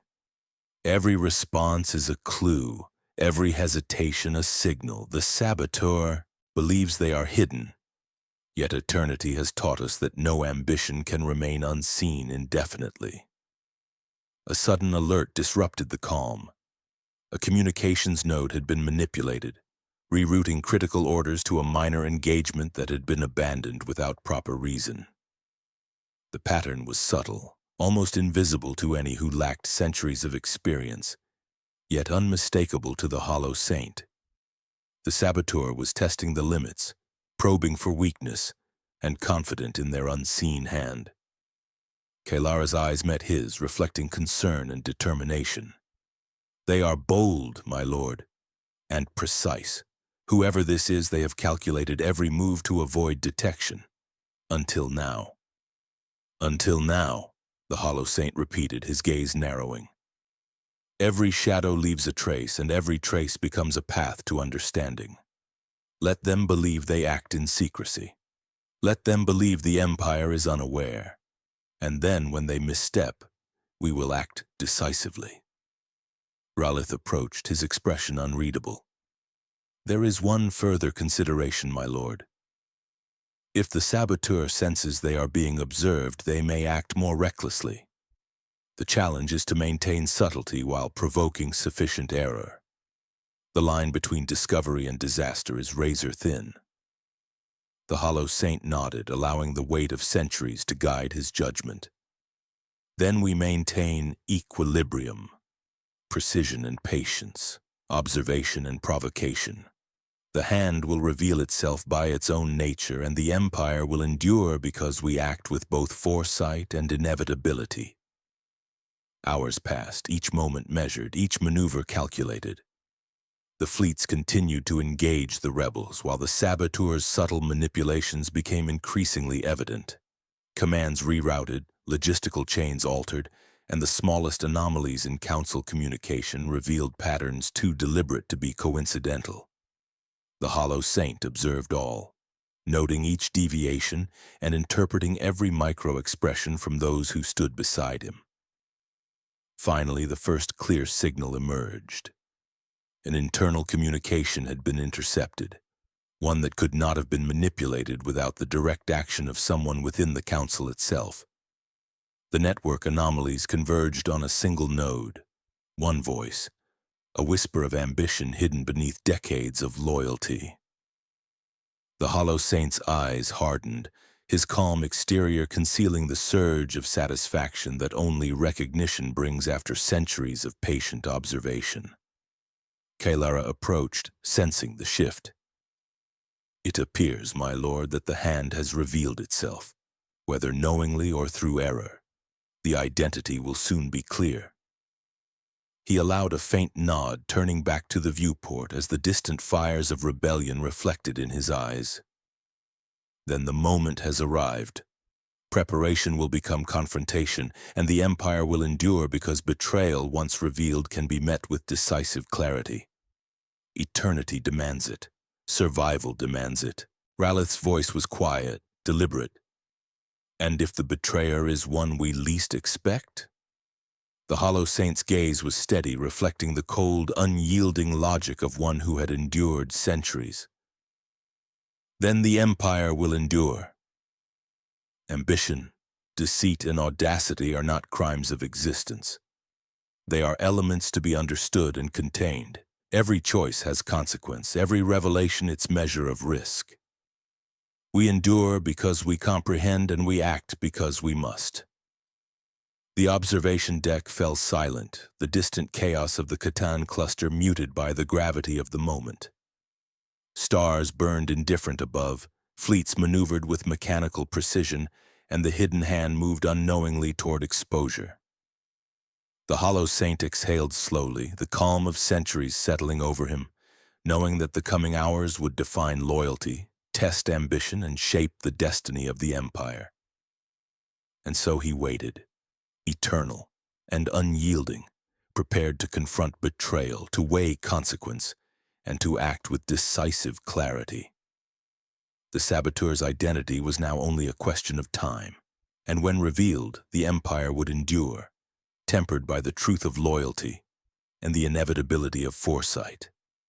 The crucible had begun. The council chamber was cloaked in shadows, the faint illumination of hololithic displays casting angular light across the floor. The Hollow Saint stood at the center, statuesque, eternal, and resolute. The rebellion had been contained in the outer systems, yet the true war now raged within these walls. Every gesture, every breath of the council was weighed against centuries of experience, and every movement carried the potential to betray. Kalara moved to his side, silent and vigilant, the subtle hum of her armor blending with the soft resonance of the chamber. "The probes have yielded results," she said quietly.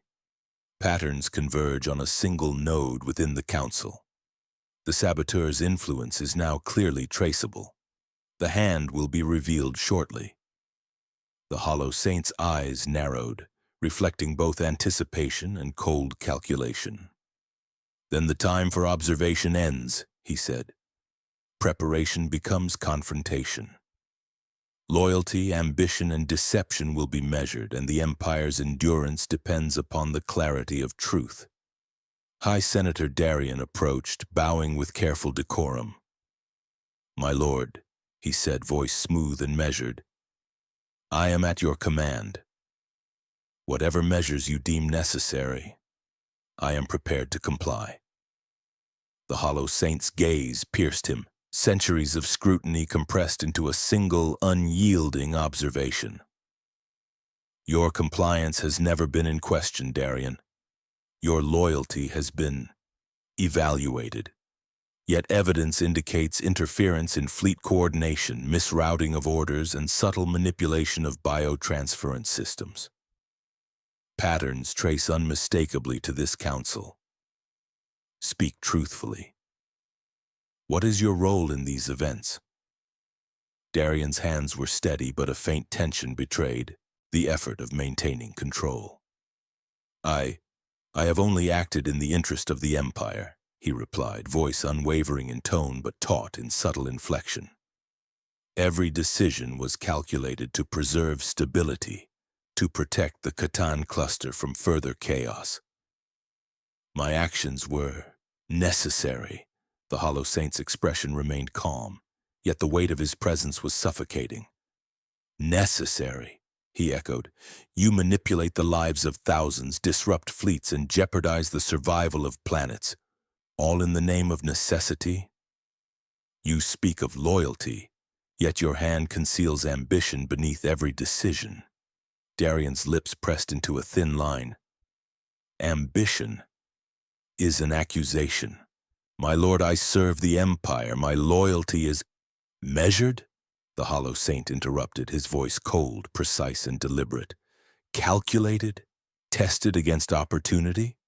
You have served centuries in council, yet no hand, no ambition, no desire to influence outcomes remains concealed from observation.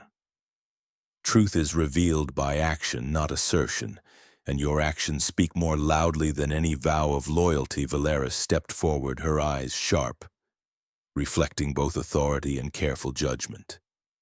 My lord, she said, voice firm yet measured, evidence is clear. Commands were rerouted deliberately, delays imposed, and biotransference protocols tampered with. The patterns are deliberate. If the senator is not the source, then someone within this council is imitating his methods. We cannot ignore the convergence. Darian's composure faltered for the briefest of moments, a flicker that even he could not suppress. It is not as you perceive, he said quietly, a shadow of desperation threading through the words. I acted for the good of the Empire. The rebellion threatened to unravel everything we have built, and some subtle intervention was required to protect what is sacred. The Hollow Saint's eyes hardened. Sacred or convenient? Tell me, Darian. When necessity conflicts with loyalty, which guides your hand? When ambition whispers in the shadow of duty, which do you obey? I have endured centuries, Darian, and I have learned that necessity is often the veil for ambition. Rylith, silent until now, finally spoke. The evidence is unambiguous. We observe both deliberate interference and calculated error. The patterns reflect a single hand manipulating events. Every choice aligns with one node of control. To deny it is to deny the clarity of observation itself. Darian's eyes flickered toward Rylith, a mixture of defiance and calculation. You speak as if truth can be forced into simplicity. The Empire's preservation is not a matter of absolutes. The cost of victory, of endurance, is measured in moral compromise. Can one act without corruption when faced with such responsibility? The Hollow Saint's gaze did not waver.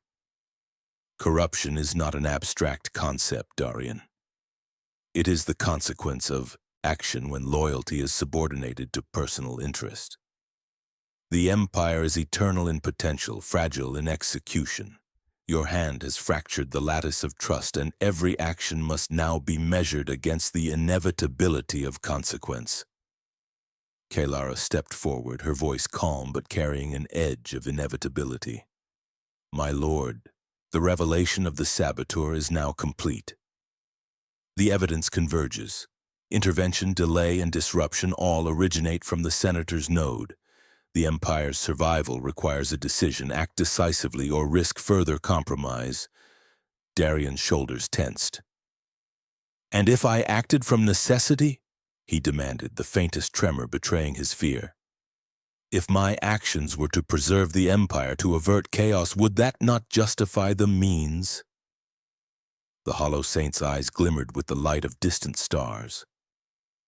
"Necessity does not excuse betrayal. Choice defines consequence. You chose interference over trust, manipulation over loyalty. You acted from ambition, however veiled, and now the Empire demands reckoning." Darian's composure broke, the weight of centuries of ambition, fear, and calculation collapsing under the scrutiny of eternity. I only sought to protect. Protection is measured by fidelity, Darian, not by covert action, the Hollow Saint interrupted, voice resolute and unyielding. Every choice has consequence. Every betrayal leaves a mark, and the Empire endures because it recognizes truth, not obfuscation. Your hand is exposed, your motives laid bare, and the time for justification has passed. The chamber fell silent, the council's members absorbing the gravity of exposure. The rebellion outside continued, yet within these walls the first true confrontation had occurred. Loyalty, deception, ambition, all had collided, and the Empire's future would now be shaped not merely by fleets and planets, but by the reckoning of choice. The Hollow Saint turned, the weight of his gaze encompassing the council, the city, and the stars beyond. "Let this moment be remembered," he said, voice carrying both authority and reflection. "Betrayal is inevitable, but clarity is eternal. Actions define the future, and consequence is the measure of survival. The Empire endures, not because of obedience alone, but because truth is revealed and reckoning follows inevitably." Darian bowed his head, the first true acknowledgement of defeat and exposure. The Hollow Saint had survived betrayal before, and the lesson was immutable. Understanding and foresight tempered every action, and only through decisive confrontation could the lattice of loyalty be restored. And in that moment, the Empire's strength was reaffirmed, not merely through force, but through the revelation of truth, the reckoning of ambition, and the recognition that eternity required both vigilance and resolution. The revelation of Darian's interference rippled through the council like a shockwave, subtle yet undeniable, fracturing the equilibrium that had held for centuries. The Hollow Saint observed from the observation deck, the distant fires of the Catan cluster reflecting in his eyes, aware that exposure was only the beginning. Betrayal, once revealed, required careful handling. Too much force could shatter loyalty, too little, and the Empire itself could falter. Kailara approached, her movements precise, her eyes betraying concern tempered with resolve. "My lord," she said, "the immediate threat has been identified, but Darian's influence has extended beyond the Council. Fleet coordination, planetary logistics, and the biotransference networks all show residual anomalies. His actions have left traces that could catalyze further disruption if left unchecked." The Hollow Saint's gaze remained on the distant star systems. "Then the time for observation ends," he said quietly. "Action must follow revelation. Exposure alone does not restore equilibrium, it merely illuminates the fracture. We must now contain the consequences before they metastasize into chaos." Rylith stepped closer, his expression unreadable, yet his words carried weight. "Containment is possible, my lord, but it will require precise allocation of authority and meticulous correction of every disrupted network. The longer the residual effects persist, the greater the risk that ambition or fear will exploit them. Darian acted with skill. We must respond with equal calculation." The Hollow Saint inclined his head slightly. "Prepare the corrective measures. Isolate anomalies, secure the fleet nodes, and implement control protocols across all planetary sectors.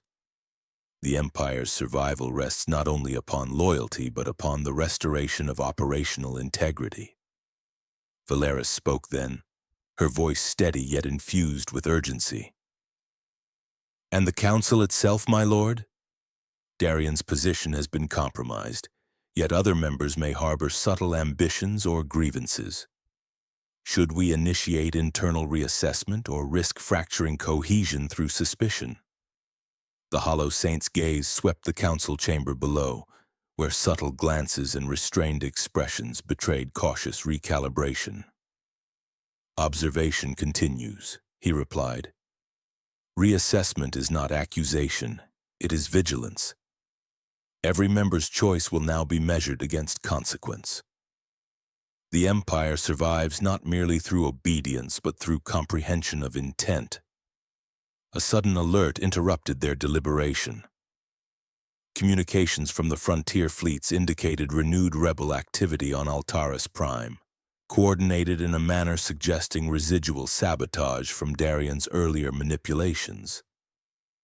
The Hollow Saint's expression remained calm, yet within, calculation and focus sharpened like a blade. Even after exposure, the consequences of betrayal could ripple outward, testing both loyalty and resilience. Kaelara's hand hovered over the console. We can implement countermeasures immediately, my lord. Corrective deployment of resources and recalibration of fleet coordination will restore stability, but it will require decisive intervention. Do so, the Hollow Saint commanded. Yet understand this. Each measure must be precise, controlled, and calculated. We act not only to correct error, but to demonstrate that action has consequence, that loyalty is measured, and that ambition, when exposed, is contained without unraveling the greater structure. Ralith's gaze followed him, quiet and analytical. Containment will require temporary isolation of nodes and selective intervention in fleet command protocols. It will also provide the opportunity to observe responses from remaining council members. Any sign of hesitation or miscalculation may reveal further ambitions or subtle alignments. The Hollow Saint nodded. Then proceed. Every action is both correction and test. Observation and intervention are intertwined. Each reveals both intent and consequence. Only through decisive control can the lattice of loyalty be restored without fracturing. Kaelara implemented the corrective measures, her hands moving with precision honed over centuries. Fleet commands were rerouted, logistical chains stabilized, and biotransference nodes recalibrated to eliminate residual anomalies. The Hollow Saint observed each adjustment, noting both the immediate effects and the subtle ripple through council dynamics. Hours passed, the silence of the observation deck broken only by the faint hum of machinery and the occasional alert of successful stabilization. Slowly, the anomalies began to diminish, yet the subtle psychological impact on the council persisted. The exposure of Darian had shifted the equilibrium. Trust, once assumed, now demanded validation, and ambition, once concealed, required scrutiny. Valeris approached, her expression measured but her tone edged with reflection. My lord, the corrective measures have succeeded. The fleets are coordinated, logistics restored, and anomalies neutralized. Yet the Council remains aware that observation continues and subtle shifts in behavior are emerging. Loyalty will now be tested under the weight of awareness. The Hollow Saint's eyes, reflecting distant fires and cold certainty, surveyed the council below. Indeed, loyalty is not static. It is a living force, shaped by consequence, tempered by vigilance, and defined by choice. The fracture has been illuminated, its ripple contained, but every member now carries the weight of understanding. Observation continues, as it must, until equilibrium is fully restored. Kaelara inclined her head, recognizing both the necessity and the burden of their vigilance. And Darian? She asked quietly. His position within the council? The Hollow Saint's gaze hardened. Containment, not vengeance. The Empire endures because we measure action against consequence, not emotion. Darian's influence is neutralized, Yet his understanding of the system ensures he remains both a warning and a subject for observation. Retribution may come, but only after the Empire's stability is secure. Relith added softly, "The shadow of betrayal has been revealed, yet the lattice of loyalty remains intact. The subtle tremors in council behavior, if monitored carefully, can provide further insight into potential vulnerabilities or undisclosed ambitions. The process is ongoing, my lord. Exposure is only the first step." The Hollow Saint exhaled slowly, the weight of centuries pressing upon him, yet clarity guiding every decision. "So it is," he said. "Betrayal, once revealed, can be contained. The Empire survives not through blind obedience, but through foresight, understanding, and measured intervention. Every consequence is observed, every choice accounted for, and every ambition weighed against the necessity of survival." He turned toward the viewport, the distant stars of the Catan cluster burning indifferently. Planets smoldered with residual conflict, fleets maneuvered with mechanical precision, and the subtle echoes of ambition lingered like shadows in the corners of perception. Yet for all the turbulence the Empire endured, tempered by revelation, reinforced by vigilance, and guided by the inexorable clarity of foresight. And so the Hollow Saint remained, eternal and unwavering, prepared to confront further ambition, test loyalty, and act decisively whenever the lattice of trust was threatened. Betrayal had surfaced, consequences had been addressed, yet the vigilance of centuries demanded continuation. Observation, action, and understanding were eternal. The crucible of Catan was not yet complete. The Empire survived another day, not merely through force, but through the measured confrontation of ambition, the containment of betrayal, and the careful restoration of equilibrium. And in the quiet of the observation deck, the Hollow Saint contemplated the next steps, knowing that even in victory the shadow of ambition lingered and the true test of eternity was far from over. The Catan cluster was no longer merely a stage for rebellion. It had become a theater of reckoning where ambition, loyalty, and consequence collided in brutal symmetry.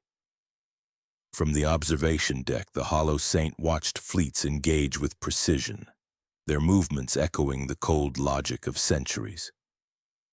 Yet beyond the controlled chaos of battle, a deeper struggle unfolded, one that no number of ships or planets could contain. Betrayal had been revealed, but the human heart, even when tempered by centuries of service, remained a volatile force. Kaylara approached, her presence as steady as the hum of the observation deck. "My lord," she said, voice low yet resolute, "the aftermath of Darian's exposure has unsettled the council. Subtle fractures are appearing, hesitation in decision-making, guarded speech, the faintest signs of doubt. The lattice of loyalty has been disturbed." The Hollow Saint's eyes, reflecting distant stars, were unyielding. "Then the time for observation has ended," he said. "Equilibrium must be restored, yet not through fear alone. We act to test conviction, to weigh resolve, and to confront the choices that define both loyalty and consequence. Only then can the lattice endure." Ralith's voice, calm and deliberate, carried the weight of reason. "My lord, the exposure has served its purpose, yet subtle misalignments persist in the fleet nodes and council communications. These residual disturbances may catalyze further unrest if not addressed decisively. The question now is not only loyalty, but whether ambition will manifest in new forms, less overt, more insidious." The Hollow Saint inclined his head. "Then confrontation is necessary. We cannot allow subtle ambition to fester unchecked.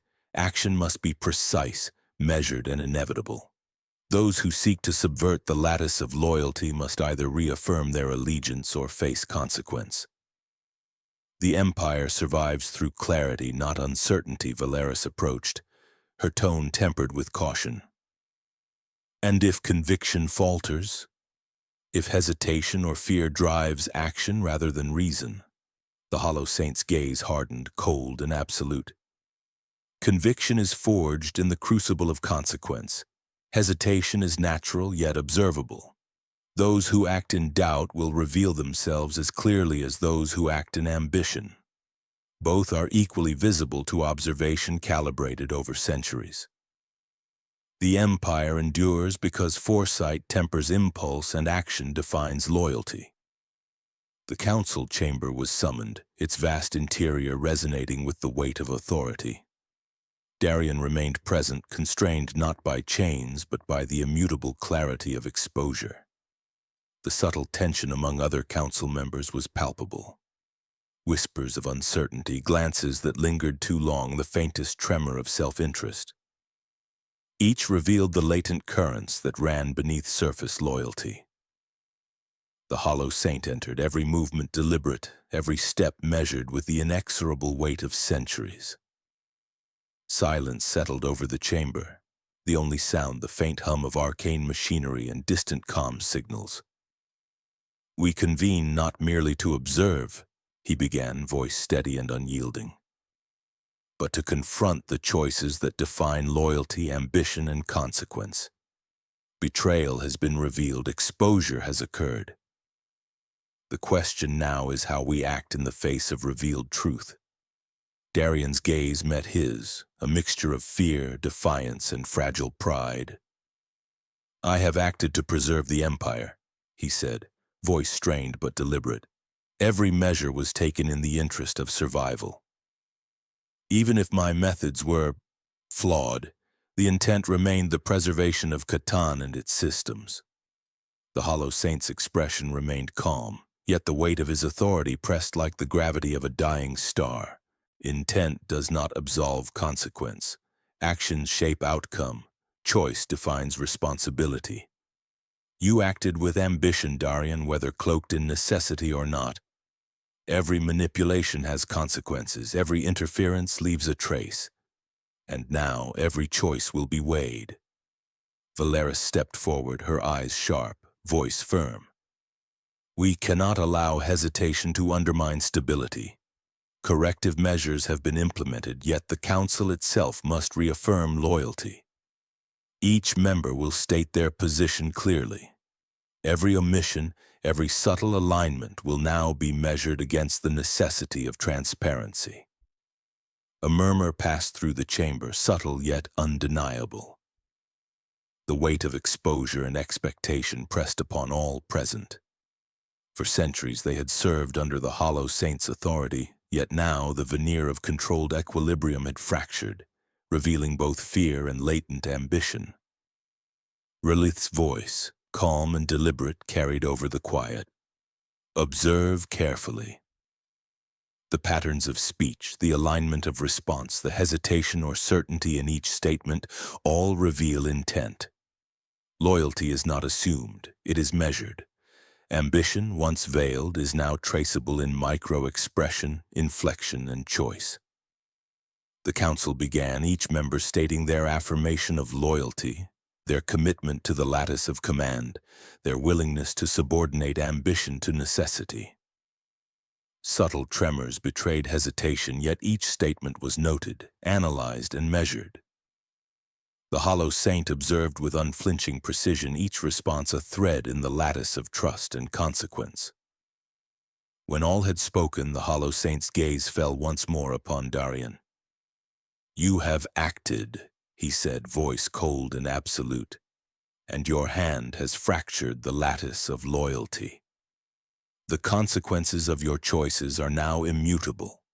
Your ambition has been weighed and its measure is clear. The Empire endures not because of your intent, but because exposure allows us to restore equilibrium. Judgment will follow and consequence will be applied. Only then does the lattice regain its integrity." Darian's shoulders slumped, the weight of recognition pressing down. "I understand," he said quietly, the first true acknowledgement of defeat, error, and consequence. The Hollow Saint turned to the council, voice echoing with inevitability. "Let this serve as a lesson. Betrayal, subtle or overt, leaves traces. Ambition, when unchecked, threatens stability.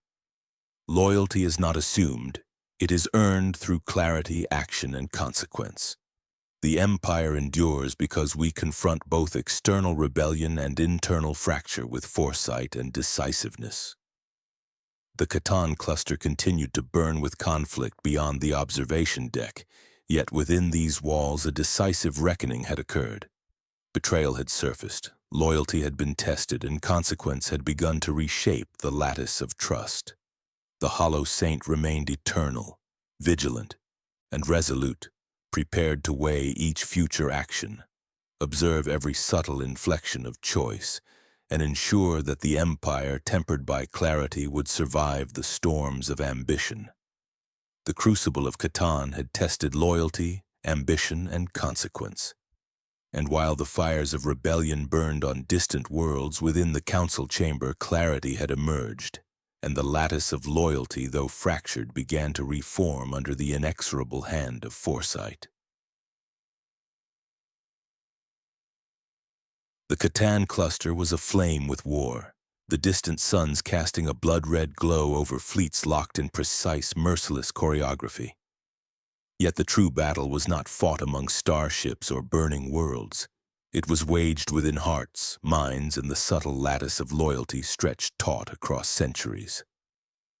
The Hollow Saint moved through the observation deck, his presence both commanding and patient, aware that the culmination of betrayal and ambition would either fracture the Empire entirely or solidify its endurance. Kylara approached, her steps measured, voice low but urgent. "My lord, the council has stabilized for now, yet there are subtle signs of unease. Residual ambition lingers like a shadow, and hesitation may manifest at the most critical moments. Every choice now carries the weight of consequence, both immediate and eternal." The Hollow Saint's eyes, reflecting the distant fires of planetary conflict, were cold and resolute. "Then the time for patience is ending. Observation has revealed the fractures, provocation has exposed intent, and consequence must now be applied. The lattice of loyalty cannot remain tested indefinitely. The Empire demands clarity, and clarity requires confrontation." Rylith stepped forward, robes flickering faintly with the energy of perception. "The remaining council members, my lord, have been measured. Hesitation is apparent in several nodes. Ambition, subtle yet discernible, may attempt further subversion if decisive action is not taken. The moment to act is imminent." The Hollow Saint inclined his head. "Then we proceed.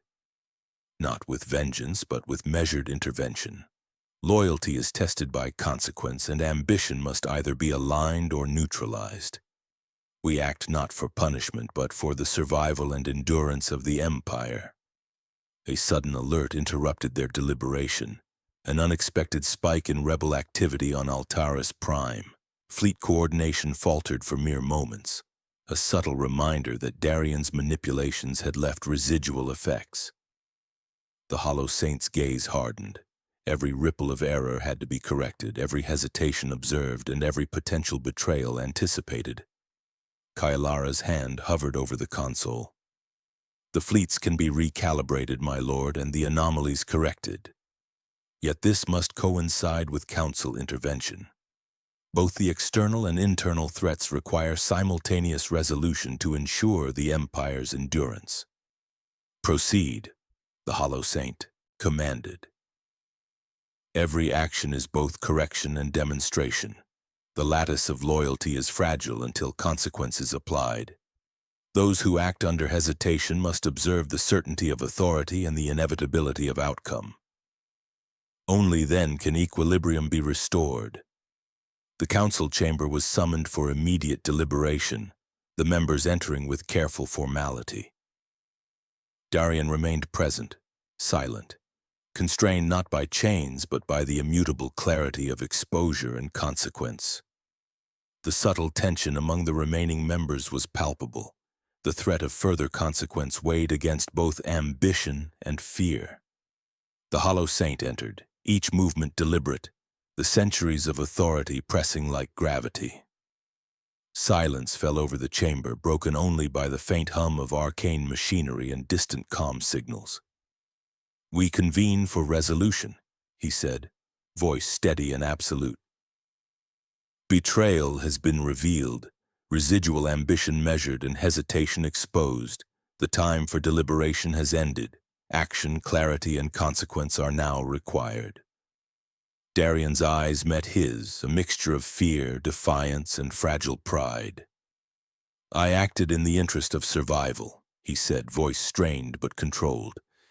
"Even if my methods were flawed, the intent was to protect the Empire and its systems." The Hollow Saint's gaze was unyielding. "Intent does not negate consequence. Action defines outcome, and choice carries weight beyond explanation. You acted with ambition, whether cloaked in necessity or not. Every interference leaves a trace, and every trace requires reckoning." Valeris stepped forward, eyes sharp, tone firm. "My lord, the fleets have been recalibrated, the residual anomalies corrected, and planetary systems stabilized, yet the Council itself must confront the consequences of hesitation and ambition. Each member will state their position clearly, reaffirm loyalty, and accept the guidance of consequence." A murmur passed through the chamber, subtle yet undeniable. For centuries these members had served under the Hollow Saint's authority, yet now the careful equilibrium had fractured. Each statement, each pause, each inflection would reveal alignment, hesitation, or latent ambition. The council began, one by one, stating their affirmation of loyalty, their commitment to the lattice of command, and their willingness to subordinate personal ambition to the necessity of survival. Subtle tremors betrayed hesitation, yet each statement was noted, analyzed, and weighed against the measure of consequence. The Hollow Saint observed with unflinching precision, every word a thread in the lattice of trust and judgment. When all had spoken, the Hollow Saint turned to Darian, voice absolute. "You have acted. The lattice of loyalty has been fractured, your ambition measured, and consequence applied. The Empire endures not because of your intent, but because action has revealed both flaw and resolution. Judgment will now define your place within this structure." Darian bowed his head, the weight of recognition pressing down, the first true acknowledgement of defeat, error, and consequence. "I understand," he said quietly, voice heavy with the recognition of responsibility and loss. The Hollow Saint addressed the council, voice echoing with the gravity of centuries. "Let this serve as an eternal lesson. Ambition, when concealed, threatens stability. Loyalty is not assumed, it is proven through clarity, action, and consequence. The Empire survives because every choice is measured, every action observed, and every error corrected. We endure not merely through obedience, but through the recognition of truth." The Catan cluster continued to burn beyond the chamber, yet within these walls decisive confrontation and resolution had occurred. Betrayal had been exposed, hesitation addressed, and loyalty reaffirmed. The Hollow Saint remained eternal, vigilant, and resolute, prepared to weigh future actions, observe subtle inflections of choice, and ensure that the Empire, tempered by clarity and consequence, would survive. The crucible of Catan had tested both hearts and minds. Ambition had been confronted, betrayal measured, and consequence applied. The lattice of loyalty, though strained, had endured. And while the fires of rebellion still raged in distant worlds within the council chamber, the Empire had been reaffirmed, its endurance secured by foresight, clarity, and the inexorable application of consequence. The Catan cluster lay in the aftermath of both rebellion and revelation. Smoke and fire lingered over distant worlds, fleets returned to orbit, and the faint hum of repair drones traced across the hulls of battered ships. Yet the true resolution did not come from the cessation of combat or the re-establishment of logistics. It came from the quiet reckoning of loyalty, consequence, and the inexorable weight of immortality. The Hollow Saint stood alone on the observation deck, the stars stretched before him like a cold, indifferent tapestry. Centuries of experience pressed upon his mind, yet the lessons of the past months, the exposure of betrayal, the confrontation of ambition, the subtle fractures of loyalty, remained vivid. The Empire had endured, yet survival was never without cost. Each choice, each measured action had left a scar not upon the flesh, but upon the lattice of trust that held the Council and the Empire together. Kailara approached silently, her presence as constant and enduring as the hum of the observation deck. "My lord," she said softly, "the Council has reaffirmed loyalty. The fleets are restored and the anomalies neutralized. Yet I sense the weight upon you, heavier than ever." The Hollow Saint did not turn. His gaze remained on the distant fires of Altaris Prime, now smoldering but silent. "The weight is not merely consequence, Kailara," he said quietly. "It is eternity itself. To endure is to witness the rise and fall of countless ambitions, to observe betrayal and loyalty alike, and to understand that every choice carries irreversible consequence. The Empire survives, yes, but at what cost to those who endure it?" Ralith approached, his robes flickering faintly with energy. "My lord, centuries have tempered your judgment, yet even you are not immune to reflection. The lattice of loyalty is restored, yet the residue of ambition lingers. The test has concluded, but the lessons will endure. The question is whether the Empire, having faced revelation, can now thrive without fear of recurrence." The Hollow Saint finally turned, eyes cold yet imbued with a reflective depth. "Thrive? Perhaps. Survive? Certainly, but survival is not measured merely in fleets or obedience. It is measured in understanding, in vigilance, and in the enduring clarity of consequence. Those who wield power, whether immortal or mortal, cannot escape the responsibility of foresight. Every betrayal leaves a trace, every ambition leaves a shadow, and eternity demands recognition of both." Valeris approached, her voice measured, carrying both respect and concern. "And the saboteur, my lord? Darian, what becomes of him now?" The Hollow Saint's expression remained calm, yet firm. "Containment, not vengeance. His ambition has been measured, his interference neutralized. He is now both warning and subject of observation. The Empire cannot afford unchecked retribution. It survives through understanding, discipline, and the inevitability of consequence. Every error must leave a lesson, every ambition a boundary." Kailara inclined her head, acknowledging both clarity and burden. "Then the crucible of Catan is complete," she said softly. "The Empire has endured both rebellion and betrayal, yet the subtle fractures have been tempered. What remains for you, my lord, after centuries of observation and intervention?" The Hollow Saint's gaze returned to the distant stars, reflecting light cold and distant as a dying sun. "Reflection, Kailara. For all the victories and all the endurance, there remains the cost of eternity.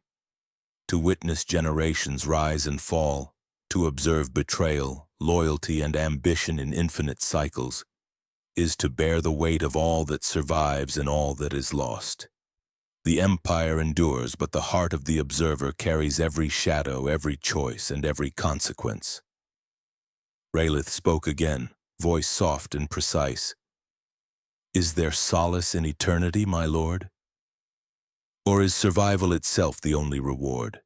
The Hollow Saint's eyes met his companion's, the faintest flicker of weary understanding passing through his gaze.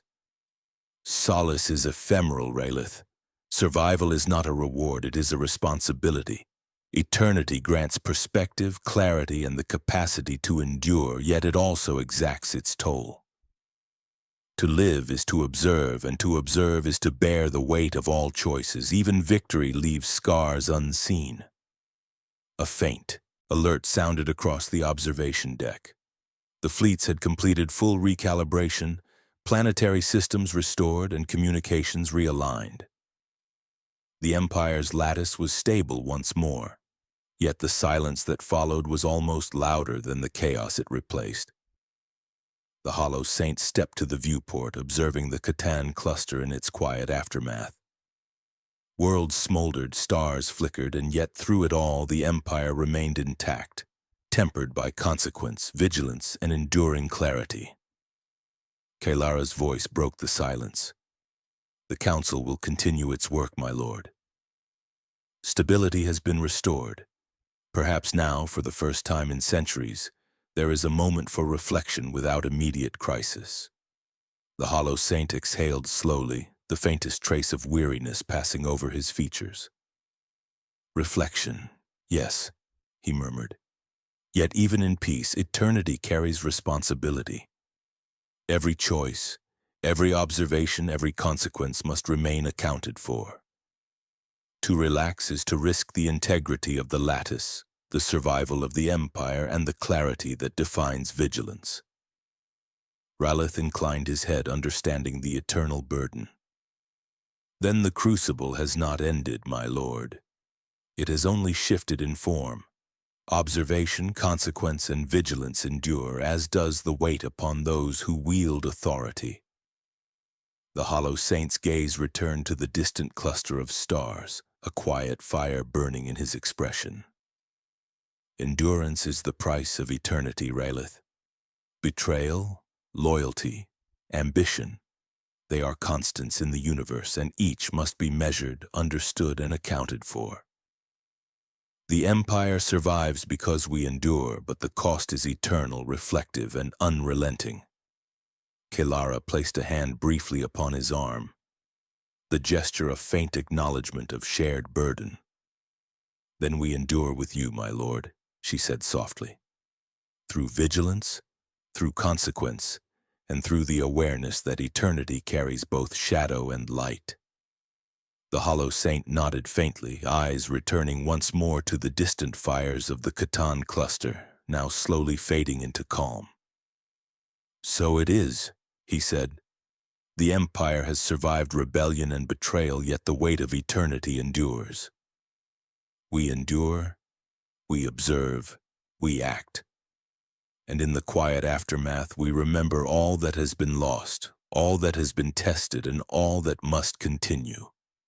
The crucible ends, yet its lessons are eternal. In the silence that followed, the Hollow Saint remained, a sentinel among the stars, eternal and unyielding.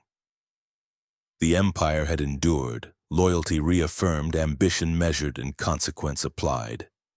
And yet, in the quiet reflection of eternity, he knew that every choice would continue to ripple outward, every betrayal to leave traces, and every act of endurance to bear its weight across centuries yet to come.